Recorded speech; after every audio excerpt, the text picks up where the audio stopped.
Halo, di mute itu mungkin. Halo,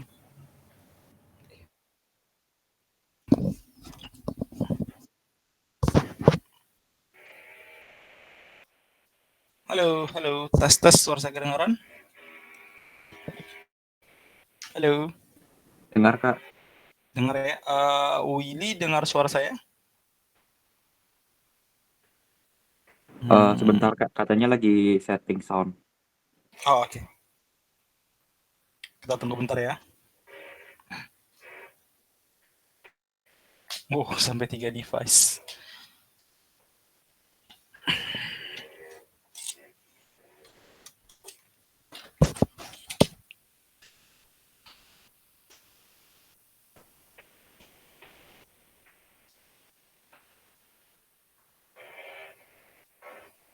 Halo Willy, Willy udah masuk apa belum? Udah masuk, Kak. Oh, udah ya. Oke. Oke, kita lanjut. Gini, pertama saya mau nanya, kita mau lanjut atau kita mau review if else sama function lagi? Atau mau kita masuk ke function dulu atau mau ke hipotesis dulu? Yang function itu yang median standard deviation Bukan. gitu ya, Kak? Function itu yang Bukan. tulisannya function. Yang tulisannya function. Function ya. Kalau Gimana? lanjut dari materi kemarin itu apa ya? Materi selanjutnya. Materi kemarin kalau misalnya berdasarkan yang si Tata kirim itu seharusnya function, baru kita masuk ke z-score, baru kita masuk nanti distribusi dan probability. Ada function sih. Lanjut aja, Kak. Lanjut aja. Lanjut ke function aja. Iya. Kalau setelah function ada apa lagi ya? Setelah function itu ada z-score, terus probability sama ada statistical test.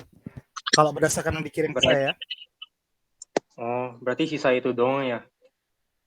Tapi lumayan banyak itu lumayan banyak sih.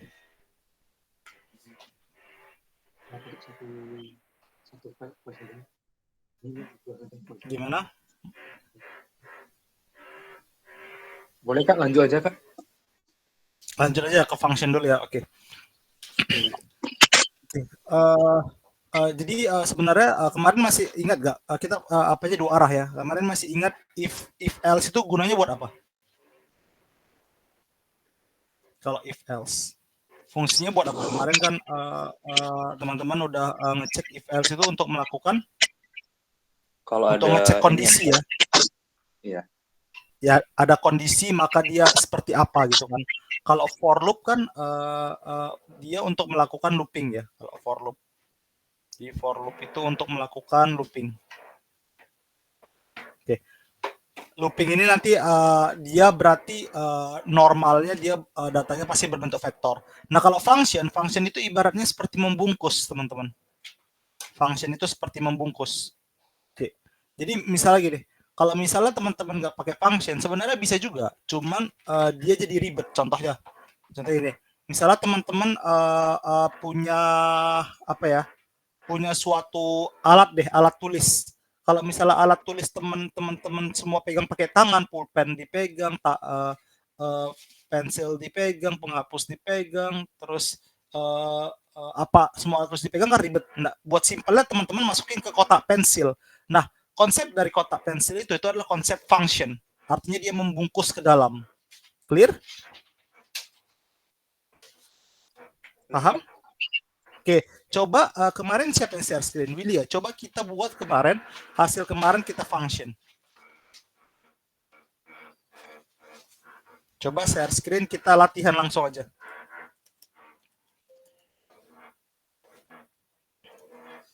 Bisa share screen?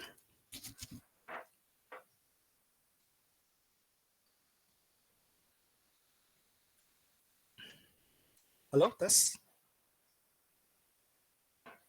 Lagi coba. Oke, coba di share screen.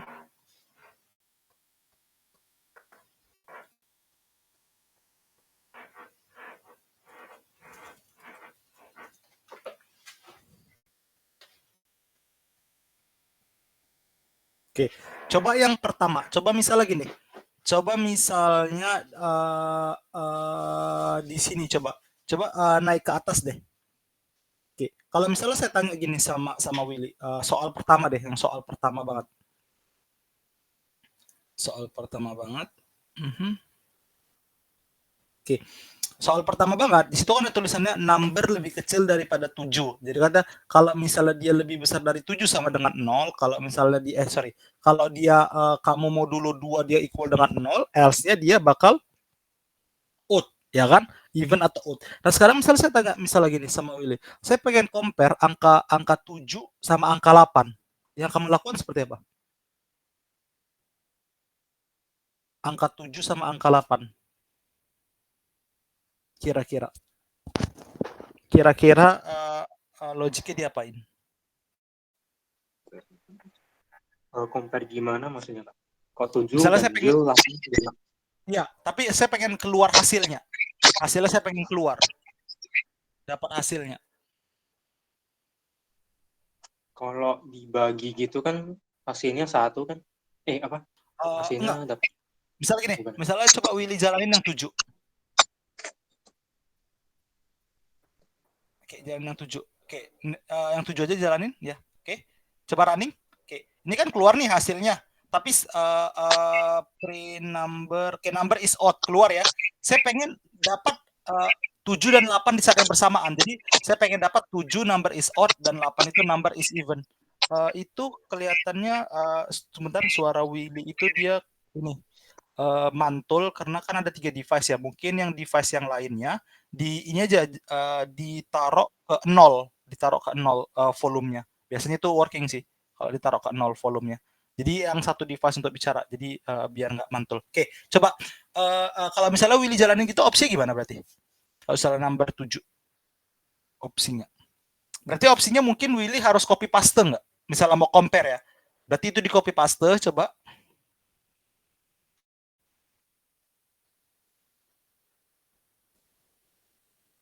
Ya, yang ini di copy paste, ya. Terus taruh aja di bawahnya. Oke, terus 8. Benar ya kalau misalnya mau compare, nah terus dijalani dua-dua, benar nggak? Terus yang satu diganti yang kayak gini. Ribet gak sih sebenarnya? Kalau menurut Willy sama Jeremy itu ribet gak sih? Di case kayak gini. Ribet. Iya. Ribet ya. Kalau misalnya ide nanya, saya pengen 7, 8, 10, 20, 30, 35. Berarti kamu harus copy paste semua. Nah, cara supaya gampang ya kita masukkan ke dalam konsep function. Dia di cover. Jadi sama seperti konsepnya Willy masukin alat-alat tulis ke kotak tulis. Ya yang dibutuhkan aja yang diambil, ya kan? Nah, berarti di sini caranya saya kasih tahu cara buat function. Mungkin coba Willy bikin dulu itu yang 8 dulu hapus. Yang 8 hapus. Oke. Sekarang kita bikin misalnya variabel, misalnya cek, misalnya cek data gitu, cek underscore data misalnya sama dengan cek underscore data dulu baru sama dengan cek underscore data sama dengan oke.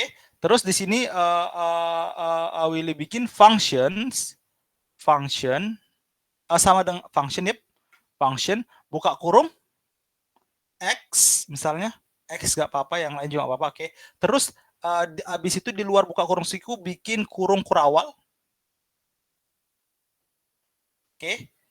Nah, itu copy aja semua yang Willy punya, dari if itu copy ke dalam function itu.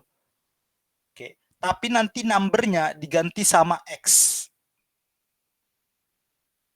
Oke, paste yang number diganti sama X. Nah, sekarang Willy coba jalanin functionnya.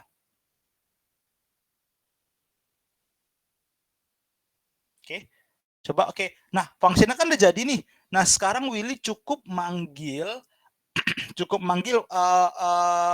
functionnya aja. Cara manggilnya berarti nanti coba cek data ke bawah di luar dari ini ya, cek data Oke, buka kurung, masukin parameternya, X-nya, misalnya 8. Dia bakal ngasih kamu hasil. Misalnya 8. X-nya diganti sama 8. Nah, coba jalanin. Sekarang cukup jalanin cek data 8 doang. Oke, coba running, cek data 8-nya. Oke, nah, keluar ya. Kalau misalnya saya minta, coba Willy angka 23. Kamu tinggal buat cek data lagi, nggak perlu nge-copy semuanya.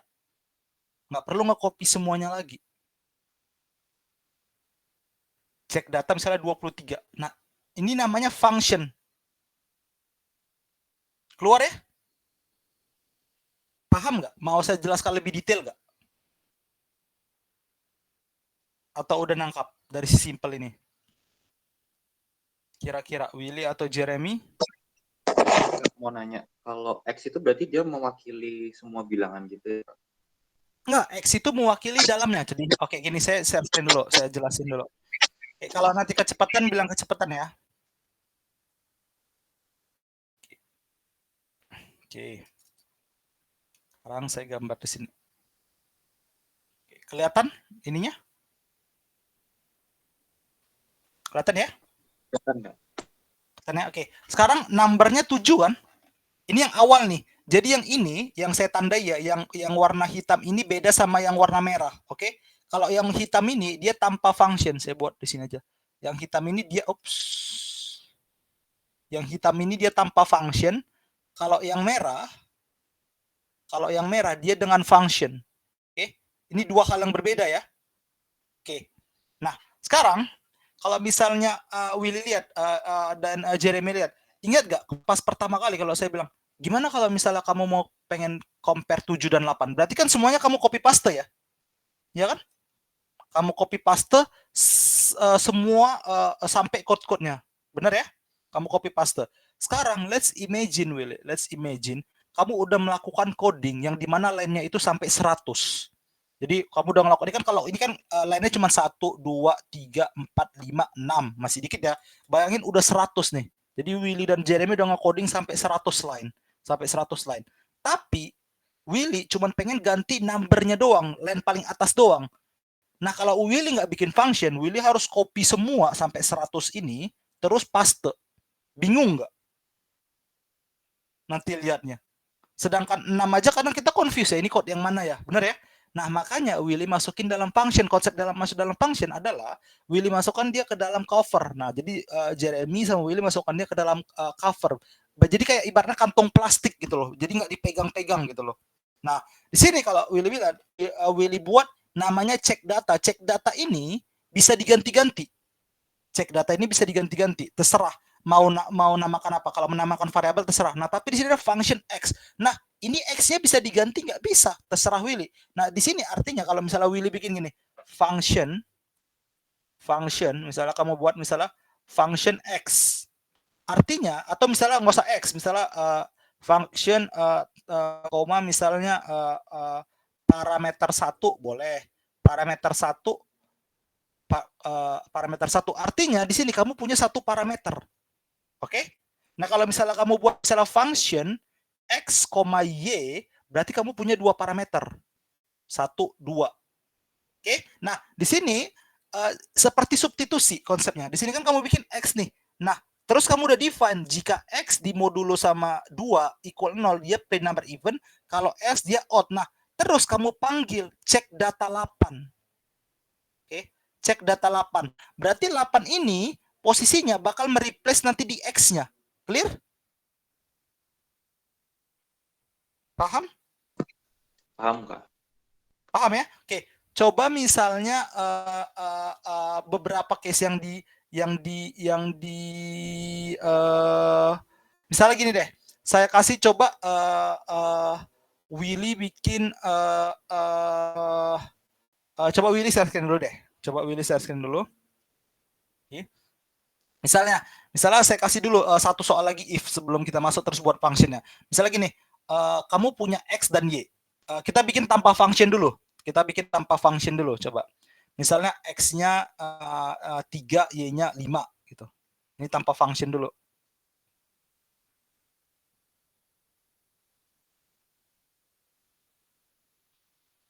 Oke.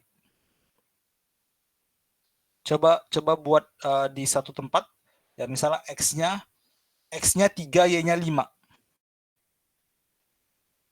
Oke, sekarang ini simple banget if-nya. If-nya cuma gini. If-nya kalau x-nya lebih besar daripada terus z sama dengan x ditambah y. Z sama dengan x ditambah y. Oke. Nah, ini if-nya simple. Kalau if-nya lebih besar sama dengan 10, print angkanya kebesaran. Kalau x-nya lebih kecil dari 10, ini angka yang benar. Coba bikin if.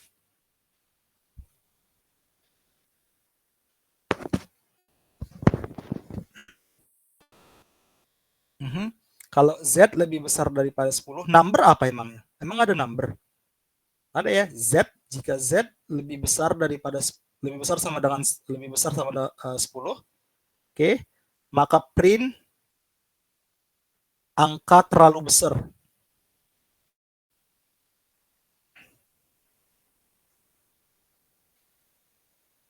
Pakai petik. Angka terlalu besar. Angka lebih besar daripada 10 gitu aja. Angka lebih besar daripada, oke, itu lebih besar aja, nggak usah pakai lebih besar sama dengan. Lebih besar sama dengannya hapus aja. Yang yep. Oke. Terus kalau else-nya oke, misalnya angka lebih kecil sama dengan 10.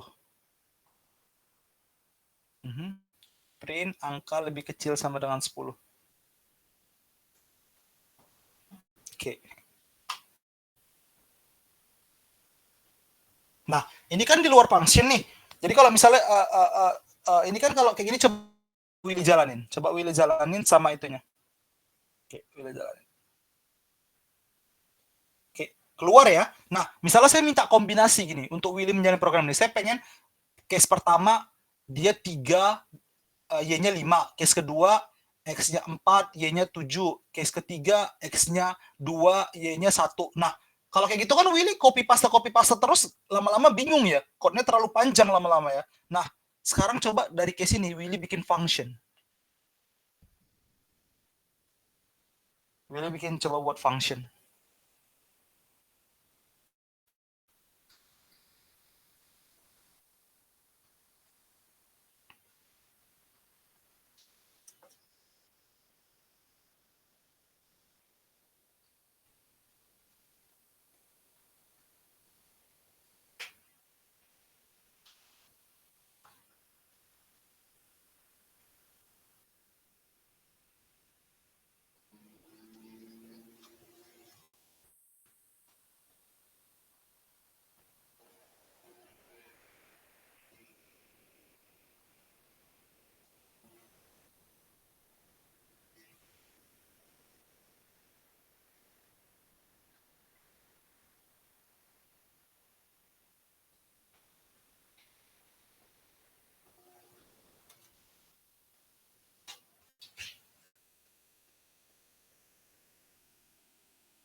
Bisa?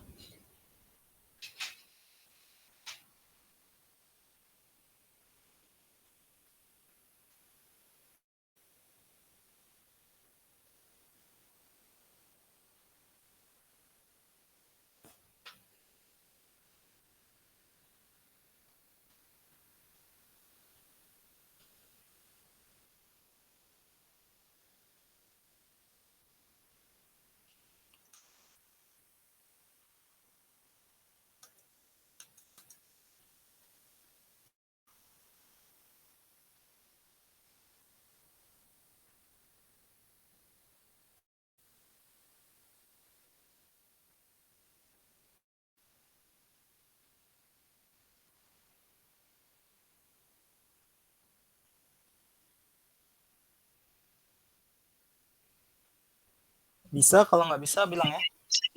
Udah bisa, Kak. Bener Bisa ya? nggak tuh, Kak? Benar. Nanti namanya nggak perlu cek data ya, bisa diganti-ganti ya. Tunggu, functionnya Z. Yakin nggak functionnya Z? Z itu dapat dari mana? Kalau saya tanya, Z itu dapat dari mana? Berarti X dan Y-nya nggak ganti-ganti dong. X dan Y-nya 8 terus dong. Nggak boleh gitu dong. Z-nya kan harus dapat dari X plus Y. Ya kan? Itu gimana jadinya?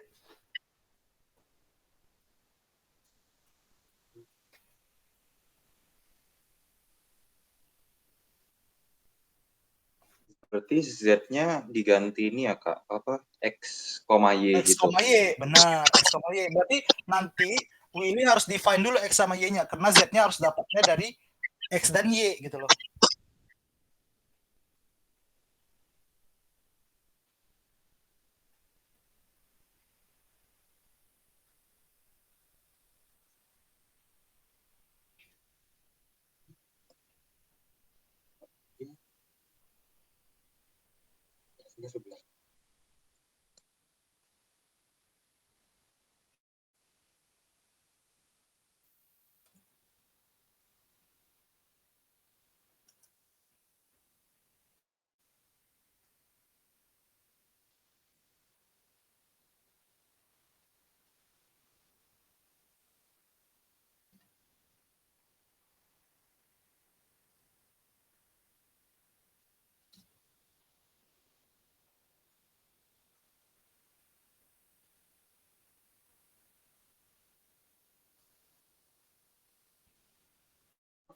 Kak, itu yang Mhm. X-nya 3, Y-nya 8 itu kok jawabannya lebih kecil sama dengan 10 ya? Kalau X-nya 3, nah emang Z-nya dapatnya dari mana? Z-nya Tadi Z-nya kan X Z-nya tambah kan Y. ya, tapi X tambah Y-nya ada Willy define nggak? Ada Willy define nggak di dalam functionnya? Nggak ada ya. Willy nggak ada define. Enggak, itu hampir benar. Nah, kurangnya di dalam function itu Willy perlu buat sebelum if Z sama dengan X ditambah Y.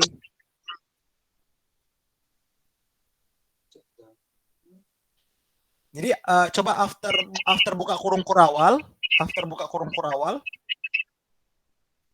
enter. Nah, enter. Nah, Willy harus define dulu Z-nya di sini. Z-nya sama dengan X ditambah Y. Nah, baru benar. Z sama dengan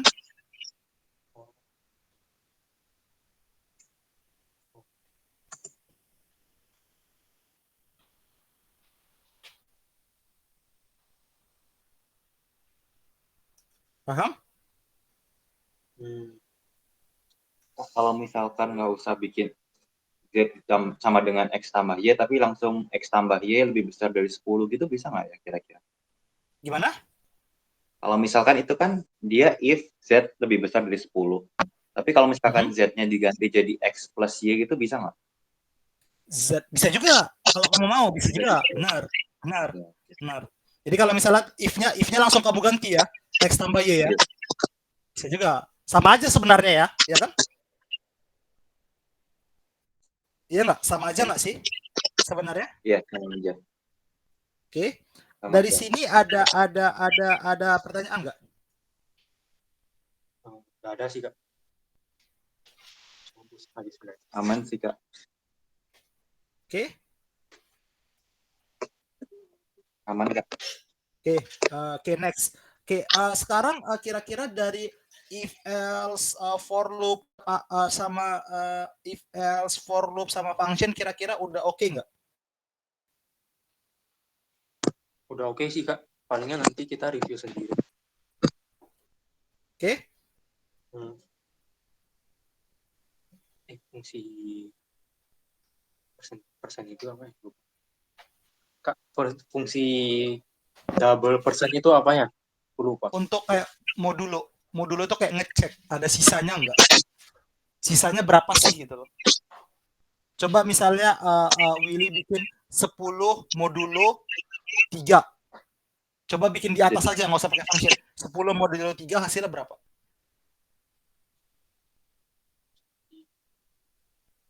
Jadi modulo tuh kayak minta dia ngecek gitu ya, Kak?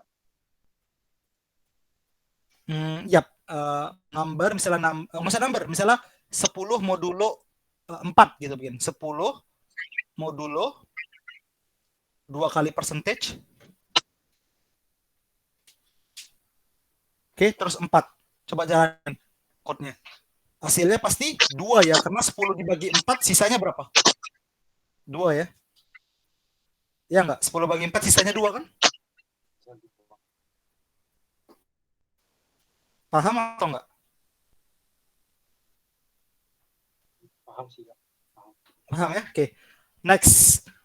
Oke, masuk ke next material. Kita belajar tentang hipotesa dengan z-score, ada sampel, ada probability. Oke, tapi sembari kita belajar, nanti sembari kita mengerjakan latihan. Nah, saya share screen. Sekarang z-score itu apa? Pertanyaannya, histogram itu apa sih? Histogram udah paham belum?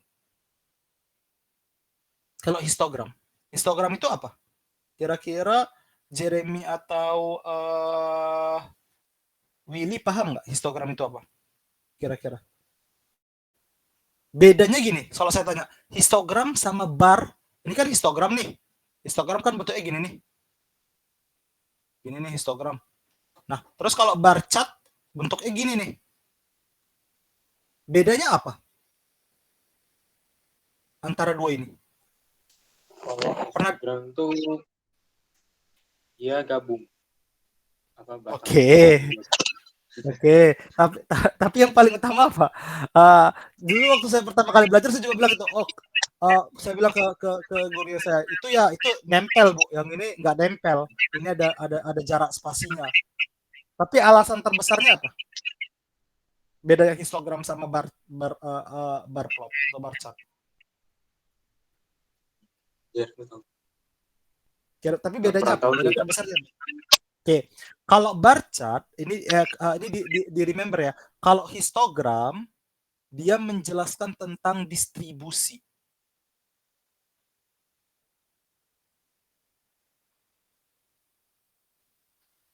Kalau bar plot dia menjelaskan tentang comparison.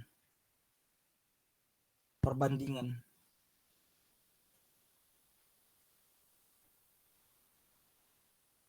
Oke.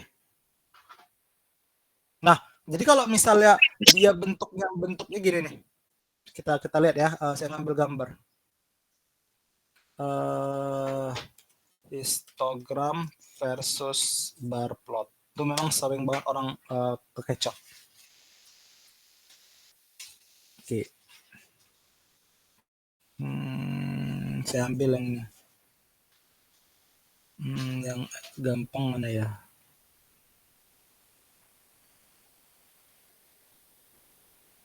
Oke, ini aja. Oke, saya copy. Oke, sekarang kalau misalnya Willy sama Jeremy lihat, kalau misalnya di gambar ini, yang kiri, yang histogram yang mana? Kiri atau kanan? Histogram yang kiri, Kak. Oke. Berarti kalau misalnya histogram yang kiri, berarti kan histogram itu distribusi, bentukannya nanti seperti ini. Kita melihat distribusinya, berarti kurang lebih distribusi seperti ini. Berarti di sini kita bisa lihat puncak dari distribusi terbesar adalah jadi Wake Murid itu mereka paling banyak di area 40 sampai 45 kg, benar? Karena ada 6 student yang wake-nya di antara ini. Clear? Clear, Kak. Clear. Nah, bedanya apa kalau di sini? Nah, di sini kamu nggak bisa bilang seperti ini. Kalau di sini comparison, arti comparison misalnya gini, football memiliki number student yang lebih kecil dibandingkan golf. Paham? Clear? Boleh diulangi, Kak? Kalau misalnya yang bar graph, kamu lihat football ini di sini football dia lebih kecil daripada golf. Berarti di sini football kita bisa buat comparison, football memiliki jumlah student yang lebih sedikit daripada golf. Benar? Ya, benar, Kak. Oke, sekarang kalau dalam gambar kira-kira kamu butuh berapa kolom? Kamu butuh berapa kolom di histogram dan kamu butuh at least berapa kolom di bar graph? Coba. Kira-kira kamu butuh berapa kolom at least di histogram dan kamu butuh berapa kolom at least di bar graph?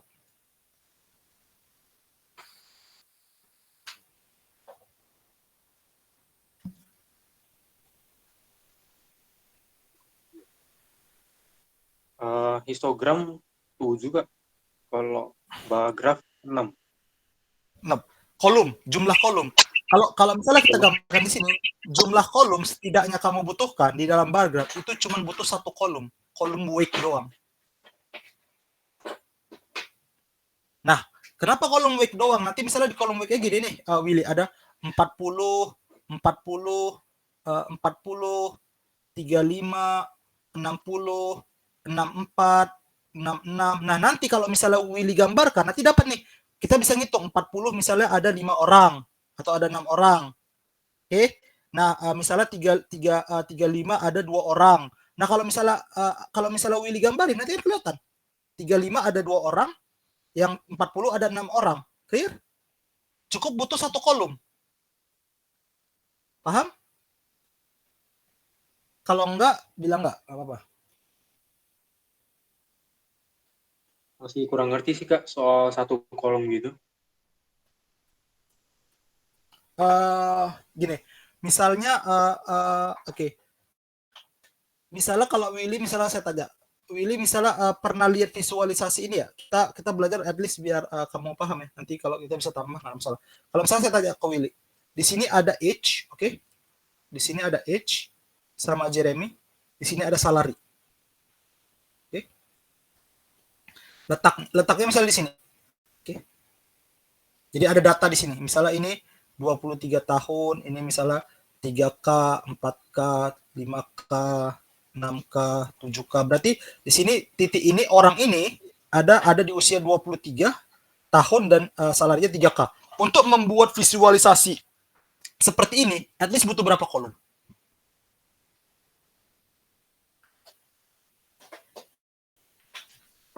Ini umur sama salary ya, Pak? Satu ya harusnya. 2 kolom. Oke, masih belum nangkap. Saya buat. Ya. Misal, saya buat gini aja deh. Saya buat. Oke, sekarang di sini ada berbagai macam visualisasi ya, Willy. Sekarang saya buat misalnya gini. Ini age, oke. Saya sekarang dulu ya 23, 24, 23, 24, 26, 24, 27, 28, 27, 28, 24. Oke. Salary. Oke. 3K, 3K, 3K, 3K, 4K, 4K, 5K, 6K, 9K, 2K, 2K. Oke? Nah, sekarang saya pengen tanya Willy, kalau misalnya kita pengen visualisasi scatter plot. Imagine ya. Kalau misalnya di sini Willy pengen visualisasi scatter plot, misalnya gini, bentuk scatter plot ini gini nih. Oke, misalnya nih Willy punya scatter plot seperti ini.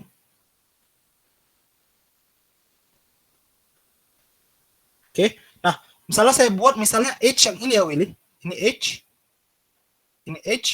ini salary, oke? Sampai sini clear? Sampai sini clear?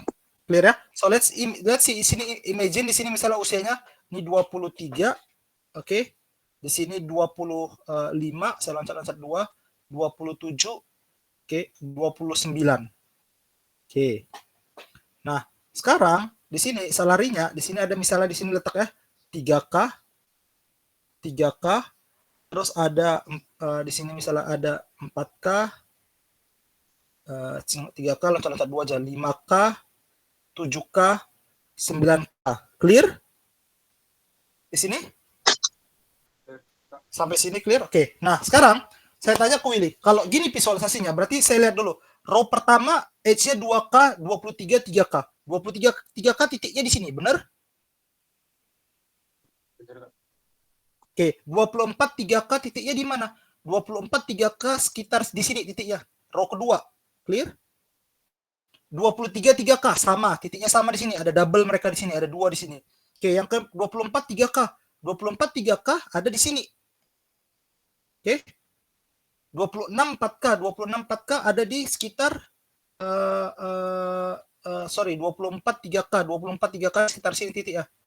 26 4K, 26 4K sekitar sini titiknya. Paham ya? Kalau nggak paham bilang ya. 24 4K, 24 4K udah ada di sini titiknya. 27 5K, 27 5K titiknya di sini.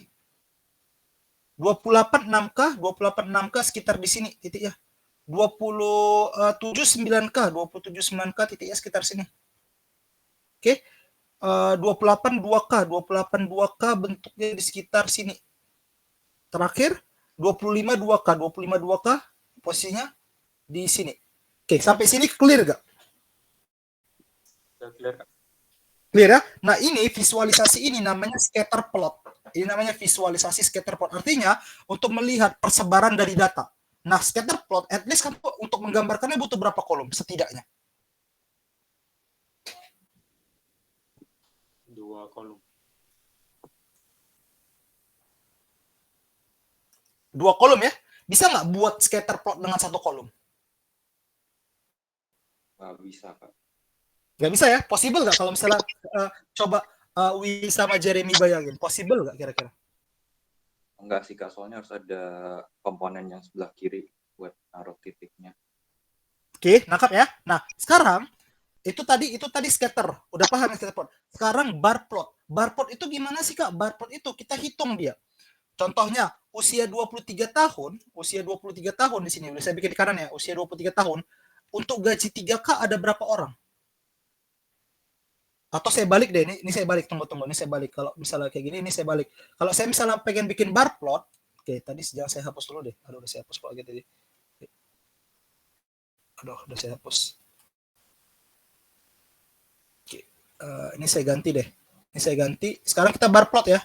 Kalau kita bar plot. Sekarang ini misalnya Willy di sini salary. Kita balik. Kalau nanti nggak paham, bilang nggak paham ya. Ini sekarang bar plot. Di sini bar plot misalnya saya buat di sini Willy salary. Oke, di sini terus di sini saya bikin age. Oke. Oke. Nah, sekarang di sini kita hitung yang usianya 23 gajinya usianya 23 yang gajinya 3K ada berapa orang? Ada 2 orang, Kak. Sorry?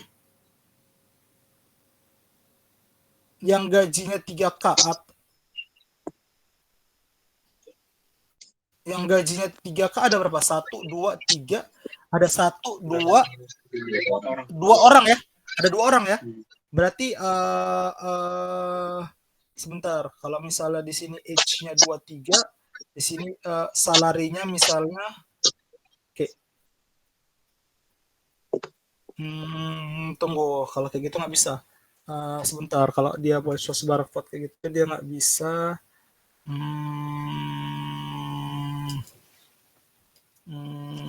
Oke, jangan dia nggak bisa dia harus di aggregation. Jadi contohnya di sini adalah total. Di sini nggak bisa salary ya, karena kalau salary dia nggak nyambung. Di sini sekarang misalnya total salary. Oke, total salary. Di sini age. Oke, ini bar plot ya, fokus ya. Sekarang kalau 23, total salarinya berapa mereka? Usia 23. 2 orang. Ada 3 ditambah 3 6K ya, benar nggak? Ya, benar nggak? Mereka totalnya 6K, berarti 23 tahun totalnya 6K. Oke. Kalau habis 23 tahun ada 24 tahun. 24 tahun kira-kira Jeremy totalnya berapa? 24 tahun. 24 tahun tuh ada 3K, 6K, 10K, 10K ya. 24 tahun. 10K ya, berarti misalnya 10K di sini. Oke, ini 10K. Ini bar plot ya, saya gambar ya, bar plot. Oke. Kalau misalnya 24K, kalau misalnya 25 tahun, kita punya usia 25 tahun nggak? Punya ya, 25 tahun satu orang 2K ya. Ya kan? 25 tahun Ya, 2K, lihat si 2K di sini. Oke.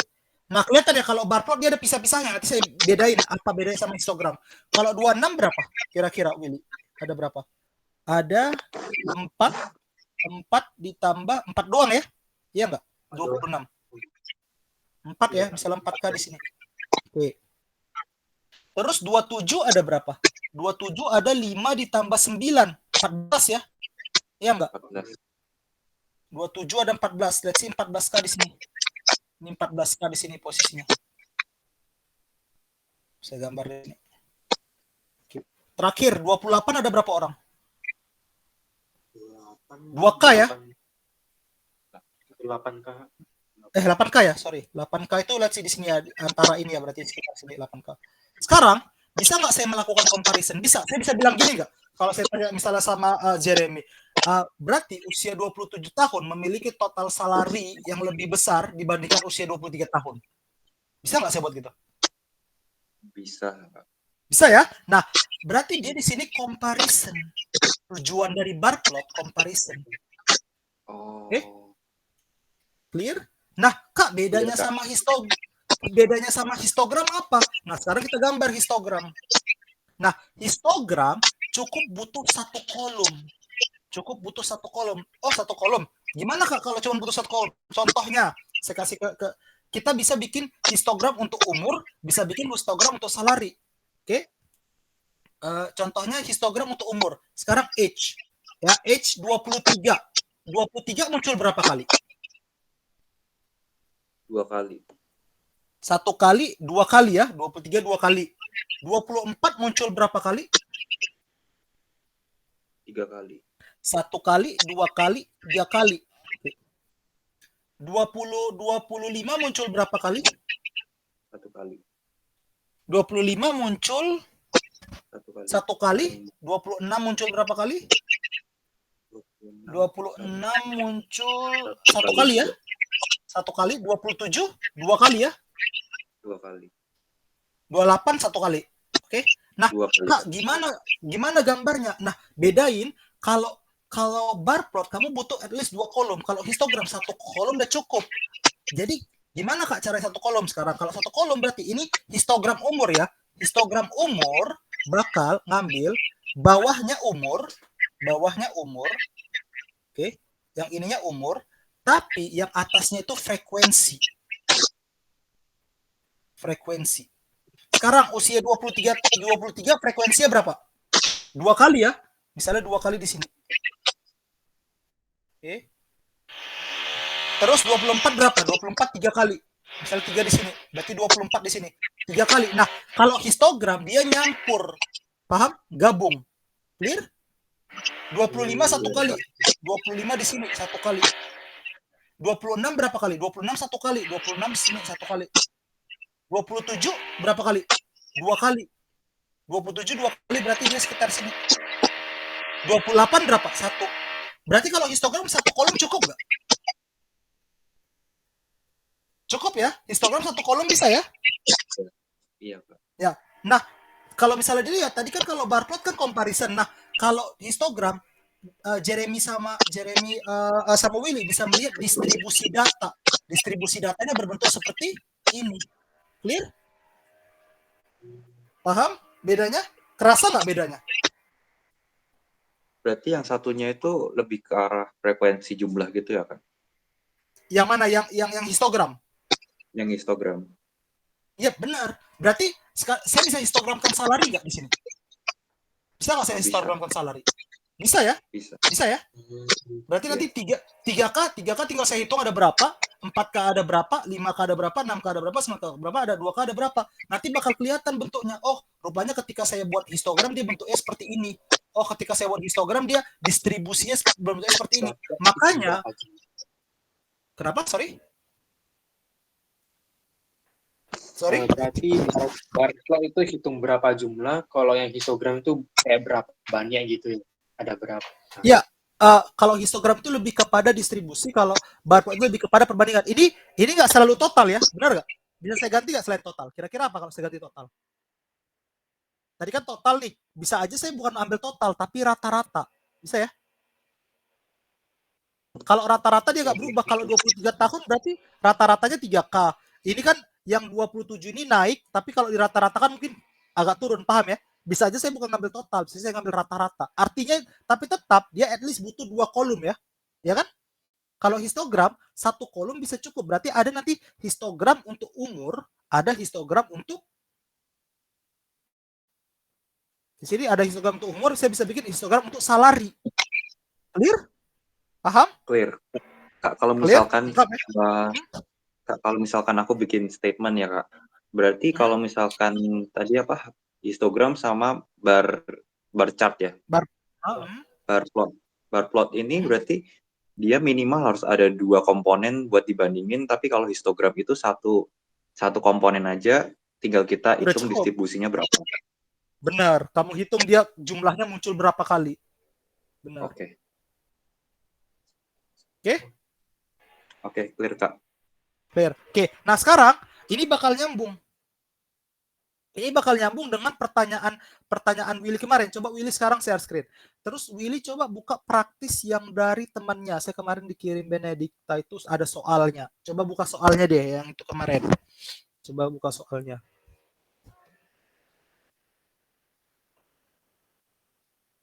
Soal yang dikirim Benedikta. Oh iya.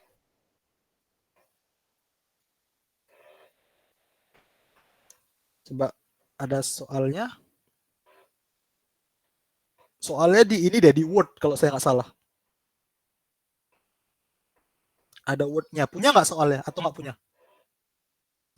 Punya Kak, aku coba cari dulu ya di Ya, boleh, boleh. WhatsApp. Coba, coba.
Kak, udah bisa lihat screen aku belum?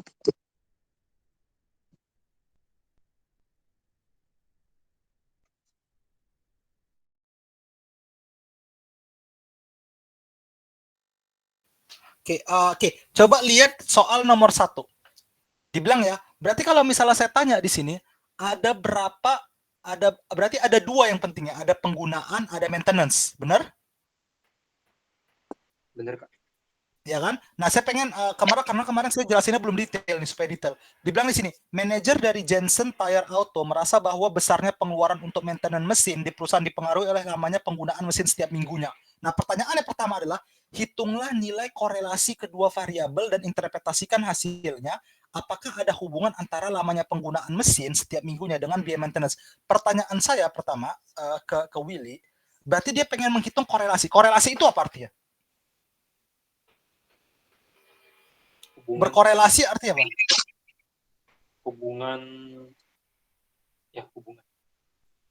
Oke, hubungan. Jadi simpel lagi nih. Kalau misalnya saya punya misalnya gini deh. Kita lihat dari manusia. Manusia punya tinggi badan sama berat badan.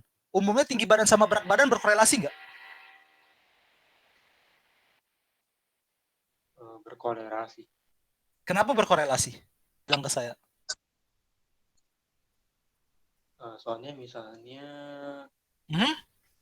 tinggi seseorang 165 cm. Biasanya kan udah, kalau misalnya dia 70 kilo deh, itu termasuk overdosis. Overweight. Terus? Lalu korelasinya dari mana? Kenapa dia berkorelasi? Kalau misalkan tinggi dia istilahnya 160, dia hitungannya overweight. Tapi kalau misalkan tingginya dia lebih gitu, dia termasuk normal gitu nggak sih, Kak? Kayak Bukan. sebab Korelasi itu bukan gitu. Korelasi artinya gini. Jadi kalau dari tinggi badan sama berat badan, cenderungnya gini, benar nggak? Mungkin ada case yang agak lain ya. Tapi normalnya, ketika tinggi badannya kamu naik, berat badannya kamu naik juga. Iya benar, Kak. Kak. Benar ya? Ketika tinggi badannya kamu naik, berat badan kamu naik. Nah, ketika kondisi ini namanya berkorelasi. Yang satu naik, yang satu lagi naik. Paham nggak? Nah, contohnya kalau dia nggak berkorelasi gimana? Misalnya gini, tinggi badannya naik, tapi berat badannya turun. Itu namanya dia berkorelasi terbalik. Paham? Paham, Kak. Nah, kalau dia nggak berkorelasi gimana? Tinggi badannya naik, berat badannya tetap. Itu artinya tinggi badan dan berat badan tidak berkorelasi.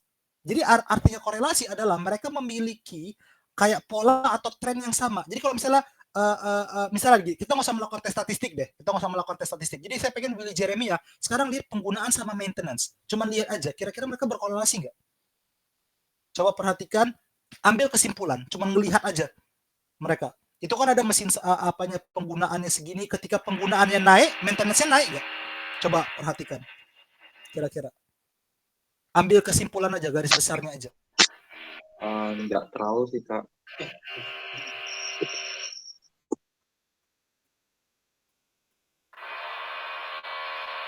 Ambil rata-ratanya ya, ambil rata-ratanya.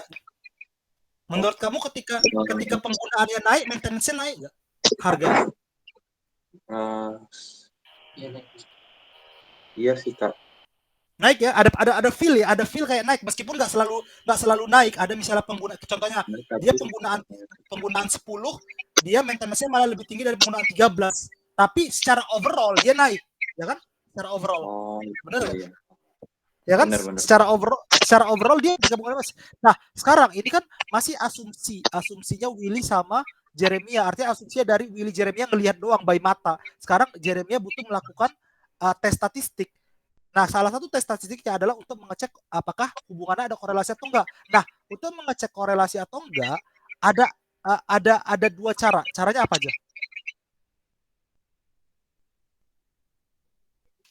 Caranya apa aja? Untuk mengecek korelasi ada dua cara. Caranya?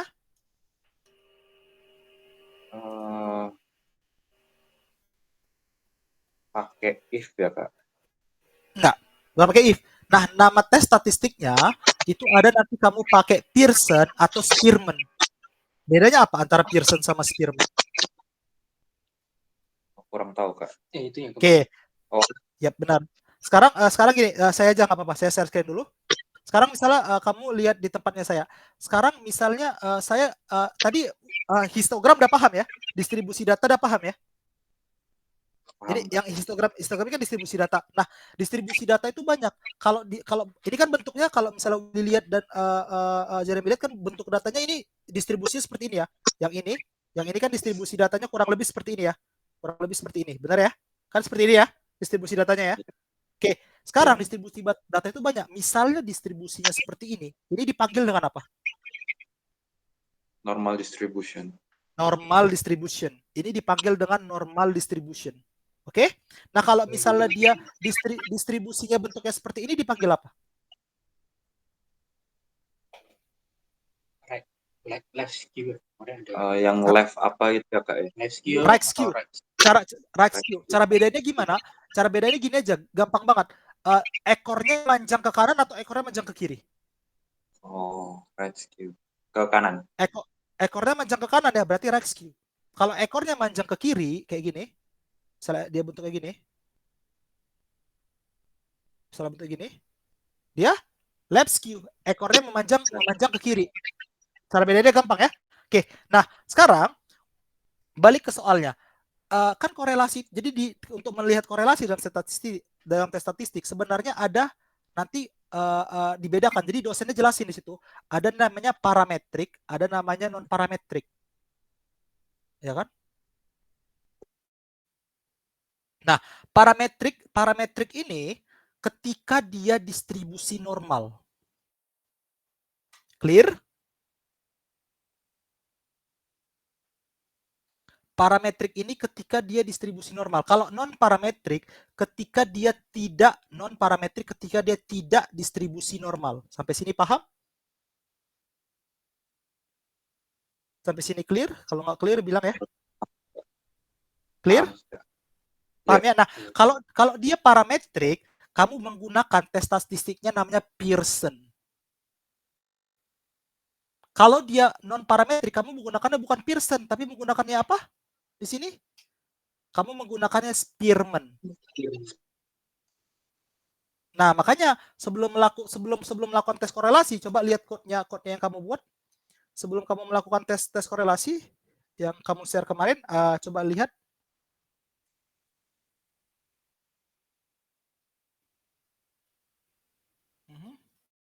Oke.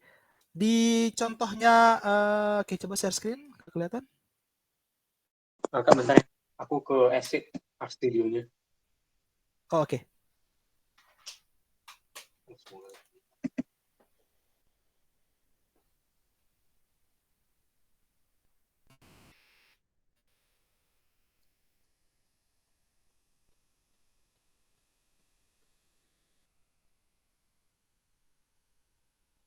Kak, tadi kalau misalkan parametrik dia Spearman ya? Parametrik dia normal distribution. Normal distribution itu pakainya yang Itu pakainya yang Pearson. Diingat ya. Pearson itu parametrik.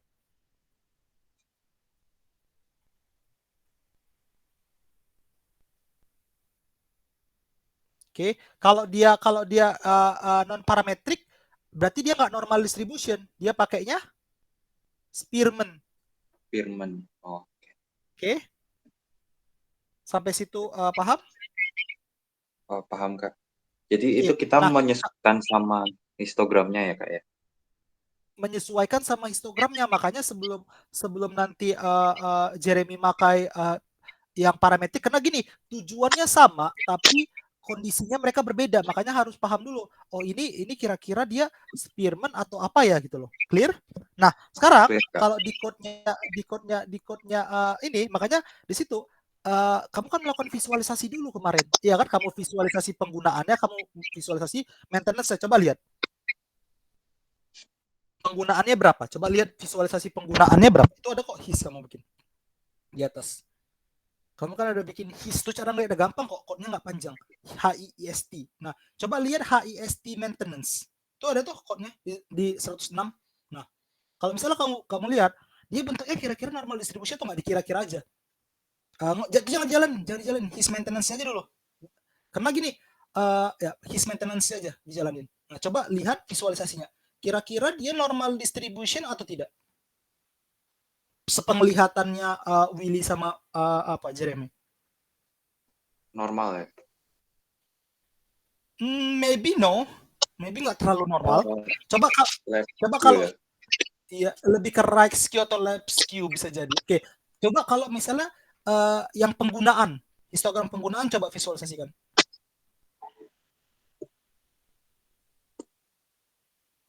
Dicatat, ditulis his penggunaan gitu. Bukan, dibuat aja yang baru, his penggunaan.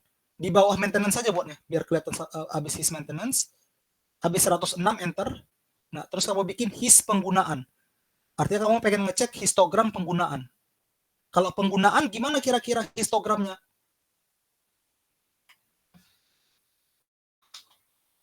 Oke. Oke, kira-kira normal distribution nggak feelingnya kamu?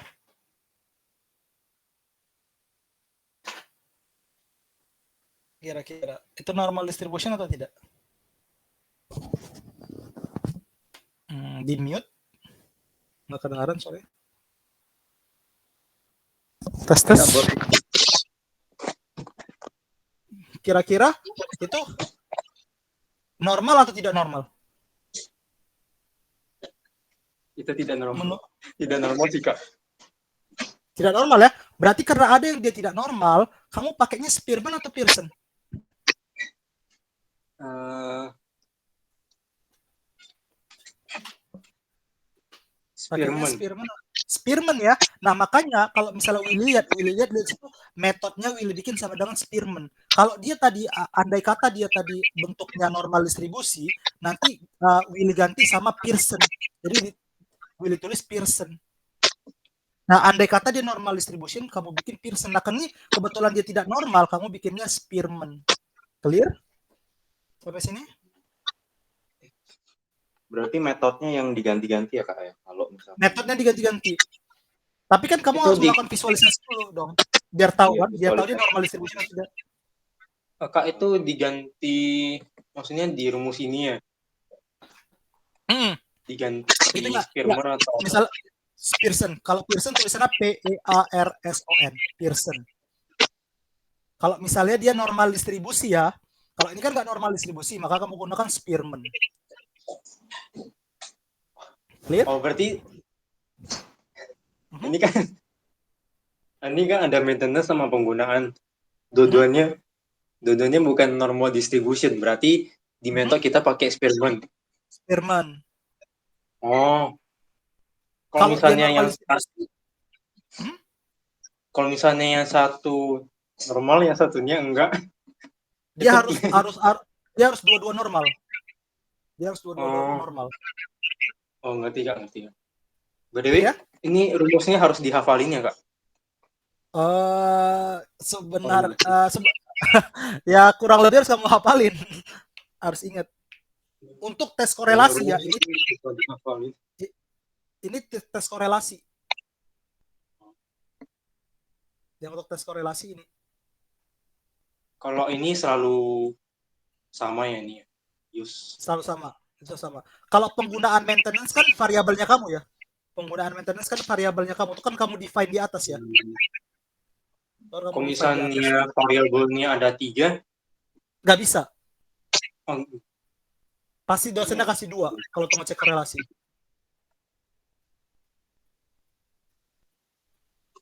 Kalau yang ini kemarin buat sekarang sebentar. Sekarang kan udah tahu ya antara gunakan yang mana ya, Spearman atau Pearson, udah paham ya? Ya udah paham Kak. Oke. Nah sekarang ini sebenarnya yang paling harus Jeremy sama Willy hafal tuh bukan ininya. Ini harus latihan sih. Tapi yang perlu Willy sama Jeremy hafalkan itu adalah H0-nya. Nah, H0 untuk korelasi itu tulisannya kayak gitu ya. H0-nya adalah there is no significant correlation between two parameter. H1-nya there is significant correlation between two parameter. Clear? Itu harus ingat. Untuk korelasi ini ya, untuk korelasi H0 H1-nya ini. Hipotesisnya itu. Paham? Nah, terus oke, jadi saya mungkin gini dulu. Biar Willy sama Jeremy paham. Kalau misalnya dalam statistical test kan kamu ada ujiannya statistical test. Yang paling penting Willy sama Jeremy ingat itu adalah H0 H1-nya apa. Clear? Willy harus tahu dulu karena tes statistik itu banyak. Tapi di tempat kalian tes statistiknya nggak terlalu banyak kok. Kalian cuma punya tes statistik untuk korelasi sama tes statistik nanti untuk satu lagi sebentar di soalnya kamu itu ada satu lagi untuk mengecek lamanya penggunaan. Nanti di sini ada korelasi sama untuk pengecekan time. Nah di sini nanti ada tes statistiknya. Kalau korelasi nanti kamu pakai Pearson atau Spearman. Oke. Kalau di sini nanti kamu pakai either t-test atau Wilcox. Clear? Sampai sini. Nah, setiap tes statistik ini dia punya H0 sama H1. Paham? Sampai sini? Nah, H0 atau H1-nya ini harus Willy atau Jeremy ingat. Kalau untuk korelasi H0-nya apa? Ingat aja, H0-nya untuk korelasi there is no significant correlation. Atau ingat H0-nya aja karena H1 itu kebalikannya pasti. Clear? Paham sampai sini? Berarti H0 correlation yang bawah H1 tuh G time. Ini untuk time. Nanti ini untuk soal selanjutnya. Ini nggak usah remember dulu lah. Yang ini nggak usah dulu, satu aja dulu. Ingat korelasi H0-nya apa? Kalau saya tanya. Untuk korelasi H0-nya apa? H0-nya apa? Di situ kan kamu tulis tuh. H0-nya coba baca. There is no significant. There is no significant. Ingat aja, kalau ditanya dosennya korelasi H0-nya there is no significant. Otomatis H1-nya kebalikannya. Clear? Clear, Kak. Clear ya?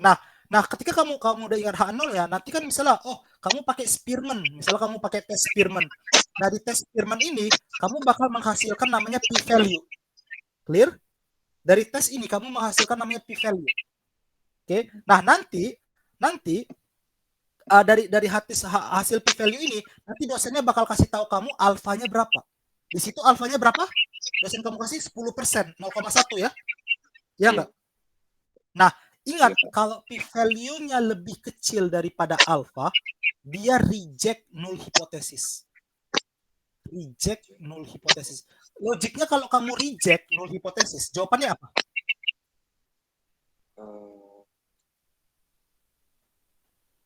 H0.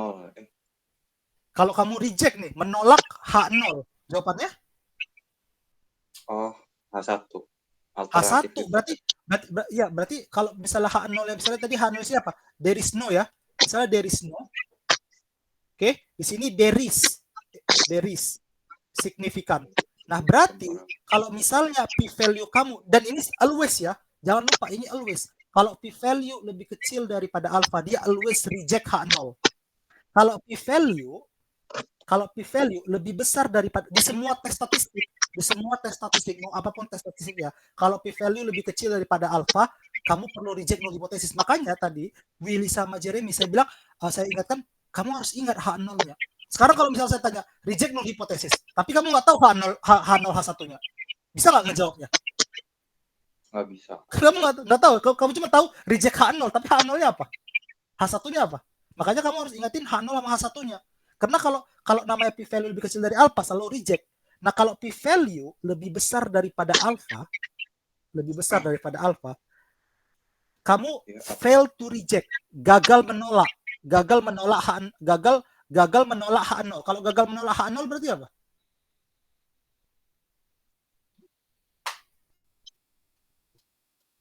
Gagal menolak H0 ya H0 itu sendiri dong. Iya nggak sih?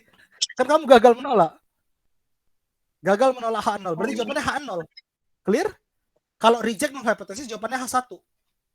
Clear? Paham? Maaf Kak, tadi kalau misalkan fail to reject berarti dia jadinya tetap H0 gitu ya Kak? Iya.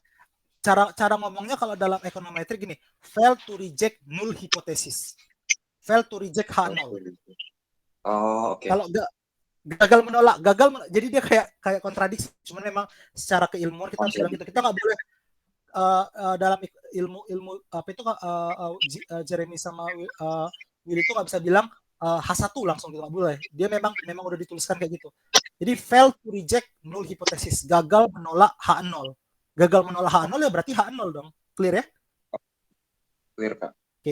Nah, makanya jangan lupa ingat H0 sama H1 untuk korelasi. Ingat aja H0. H0 korelasi there is no significant. Ya. Oke? Kak, itu berarti habis kita sudah mengetahui antara H0 atau H1, itu selanjutnya kita cari tahu p-value-nya yang lebih kecil. Ya. P-value-nya dari tes statistik yang kamu pakai itu, cohort test. Kamu dapatnya di situ. P-value untuk correlation ya. Oke, nah habis itu tinggal kamu compare aja kan siapa lebih besar, siapa lebih kecil. Iya nggak? Oke, makanya coba kalau lihat di code-nya Willy kemarin. Oke, kalau lihat kan itu kan ada alpha tuh 0,1. Nah, Willy dia dapat correlation. Coba itu jalanin, print correlation. Coba cari print correlation. Ya, di print correlation itu nah kalau kamu jalanin, oke. Di situ kan coba naikin ke atas dikit. Nah, di situ kan ada p-value-nya tuh. Nah, supaya dapat p-value-nya aja kamu bikin correlation, nama variabel kamu $ p-value, dapatlah kamu p-value-nya. Clear? Correlation Oh, value. Dapatlah kamu p-value-nya. Karena correlation itu banyak, isinya banyak, paham nggak? Ya isinya banyak. Tapi kamu cuma perlu p-value-nya doang. Ya, ada S, ada row, ada ini. Nah, kamu value. Nah, habis itu tinggal kamu compare aja kan, siapa yang lebih besar, siapa yang lebih kecil kan.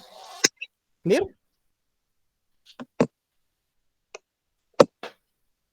Clear atau tidak? eh, Kalau bingung tanya aja. tadi Lebih yang bagus kalian paham. correlation $ p-value itu untuk apa, Kak? Maaf. Untuk ngambil p-value-nya karena correlation doang itu banyak. Oh, berarti Coba kita kalau print correlation, habis itu correlation, berarti kita 2 kali gitu ya, Kak? Maksudnya print, habis itu correlation p-value. nggak perlu di print juga nggak apa-apa sih. Oh, langsung ya? Ya, kamu ngambil langsung Tapi p-value-nya aja. setelah kita correlation $ p-value, kita bandingin sama alfanya gitu. Bandingin sama alfanya. Clear? Clear, Kak? Oke, ada pertanyaan atau tidak?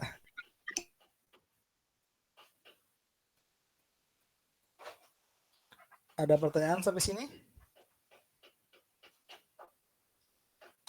Kalau bingung, bilang bingung. Biar kita lanjut nomor 2. Ini yang Kak, penting ini kan, sih. maaf Kak, ini kan correlation $ p-value begitu kita run, keluarnya kan 0. Nol itu dari p-value. P-value kan 2,2 minus 16 pangkat. Itu kan berarti 0,000. Iya banyak ya, hampir 0. Jadi sebenarnya dia bukan 0, cuman kayak mendekati 0 gitu, terlalu mendekati 0. Jadi kalau misalnya 0,0000000 panjang banget, jadi di codingnya cuma buat 0 gitu loh. Tapi bukan 0 ya sebenarnya. Tapi terlalu panjang 0. Oke. Kak, berarti ini Oke? fungsi dari ini semua buat cari hipotesis ya?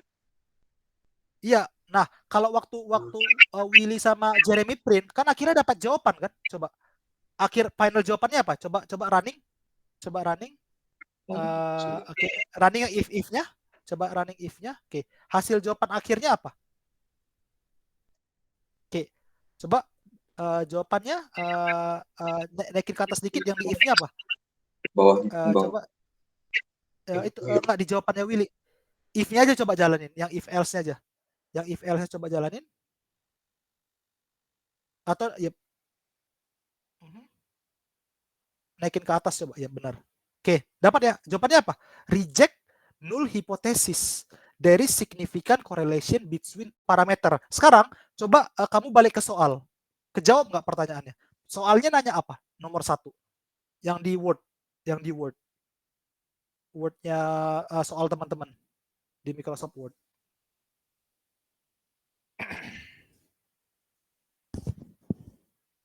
Oke. Dia bilang hitunglah nilai korelasi. Dapat nggak nilai korelasinya?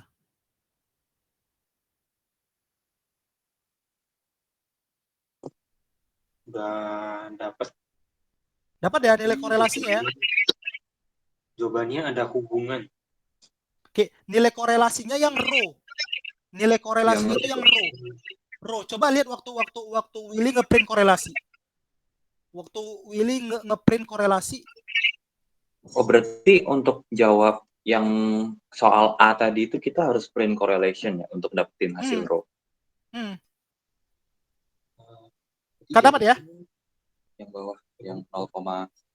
0,96 ya? Ada korelasi. Nilai korelasinya seperti itu. Oke? Oh, ini berarti jawabannya ada korelasi. Iya. Pertanyaannya kan ada beberapa di situ, bukan satu doang ya. Oke. Yang pertama udah kejawab. Coba selanjutnya lihat soalnya. Ya. Apakah ada hubungan? Apakah ada hubungan antara? Ada nggak hubungannya? Nah, hubungannya jangan dilihat dari row, tapi kamu lihat dari if. Hasil akhir if-nya apa? Jawaban hasil dari if-nya apa?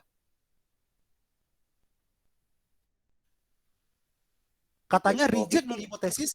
there is significant correlation between penggunaan dan maintenance. Berarti ada hubungan atau enggak? Ada korelasi enggak? Ada. Ada. Kejawab kan pertanyaannya? Benar nggak?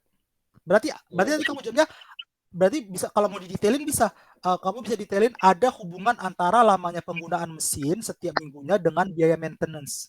Terdapat hubungan.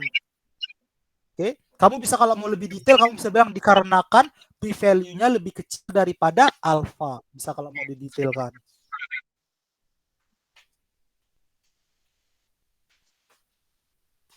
Susah atau paham? Lumayan. Bisa ngerti sih Kak, cuman ujian nanti nggak tahu bisa ngehafal step-step ini atau enggak ini. Dipraktis aja, praktis bareng berdua aja, betul, bareng teman-teman lain dipraktiskan aja biar terbiasa. Oke, kalau nomor 2 dia bilang pertanyaannya, buatlah model regresi dari variabel tersebut. Pertanyaan nomor 2, buatlah model regresi. Kalau dia 2 variabel gini, saya rasa dosen kamu nggak akan buat yang susah. Dia pasti gunakan nanti namanya linear regression. Linear regression paham nggak? Nggak paham. Oke. Linear regression itu sebenarnya simple. Misalnya gini, kalau misalnya saya buat, kelihatan ya punya saya. Misalnya saya buat penggunaan, katanya kita dibuat model regresi ya. Regresi itu adalah untuk prediksi nantinya. Penggunaan di sini maintenance ya. Kelihatan? Maintenance. Oke. Misalnya ini angkanya saya ubah ya. Ini angkanya saya ubah. Bentar ya, saya ngomong dulu.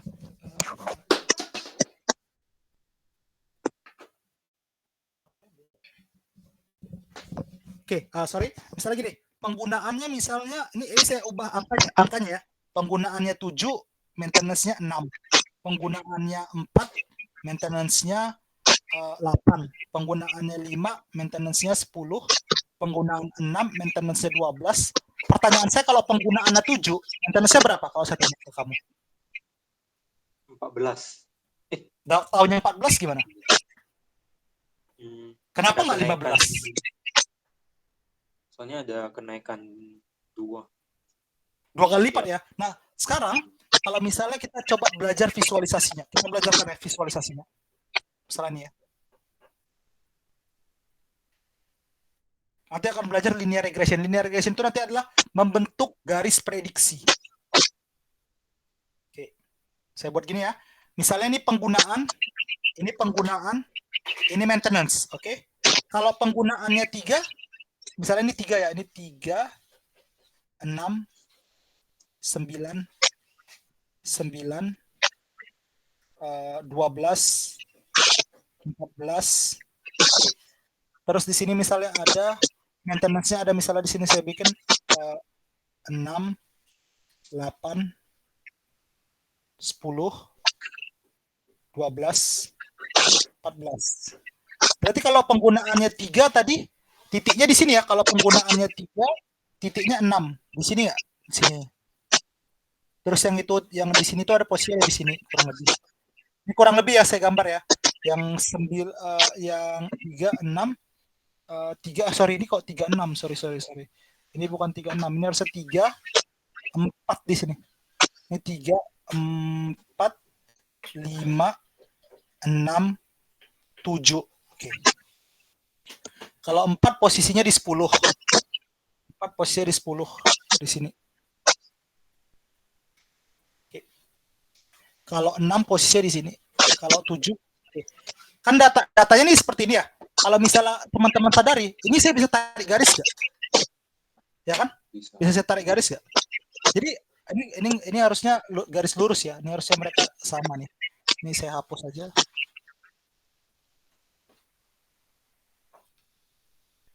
Oke, sebentar.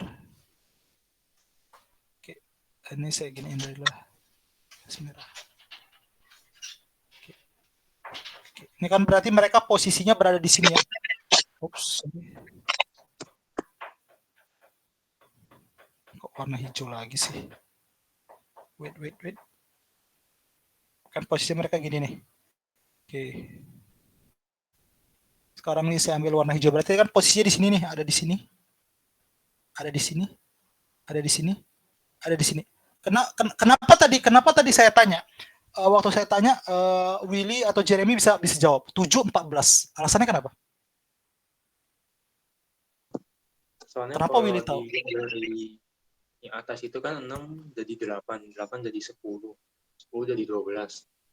Oke. Pola Atau gitu. ya pola ya. Atau kalau misalnya saya jawab tanpa mengingat pola, bisa nggak kita jawab dengan visualization? Kalau Bisa di juga, gambar bisa juga. nggak bisa. Kalau bisa dong. Kalau misalnya kamu tarik garis 7 di sini, kamu tarik garis 7 di sini, tarik garis lurus di sini 7, Oh, ya. 7 kamu tarik di sini garis ya. Misalnya posisinya di sini, dia bakal equal dengan 14. Paham? Paham, Pak?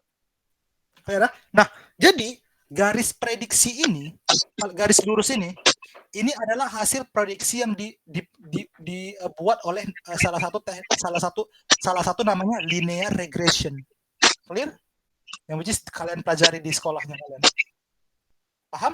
Jadi tanpa sadar sebenarnya ini bisa membentuk garis linear regression. Clear?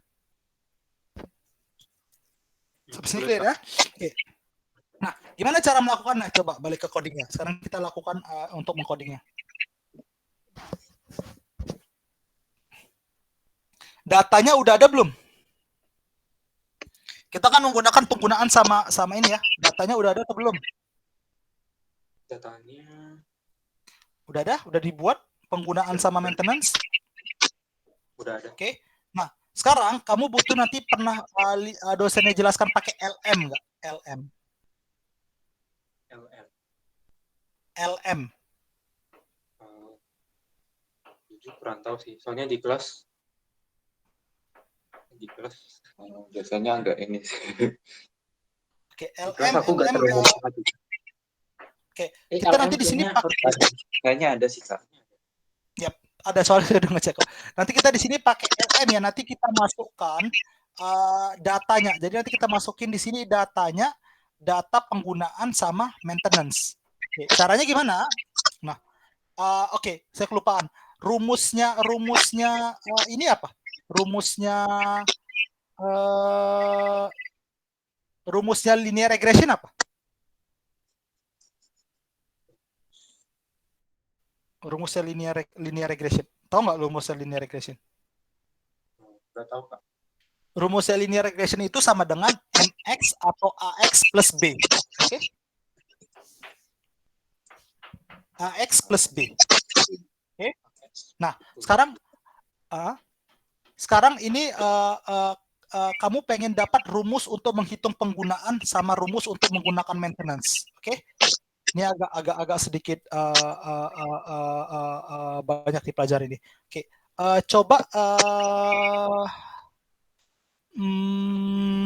Willy coba bikin gini. Misalnya penggunaan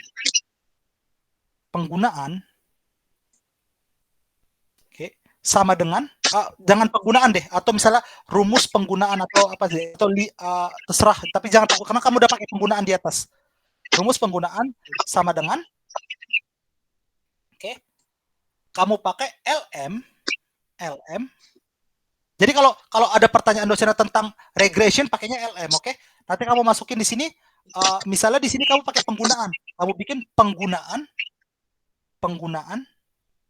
oke? Terus kamu masukin code-nya ini, dia bukan minus, tapi ini saya buat di komen. Saya buat di komen sebentar, kata yang ini. Tuh, kelihatan nggak? Saya kirim di komennya Google Meeting. Ada tuh di ini komen. Oke, pakai itu. Terus habis penggunaan kamu pakai itu. Oke. Terus kamu masukin maintenance yang tadi yang apanya? Bawah maintenance. Oke.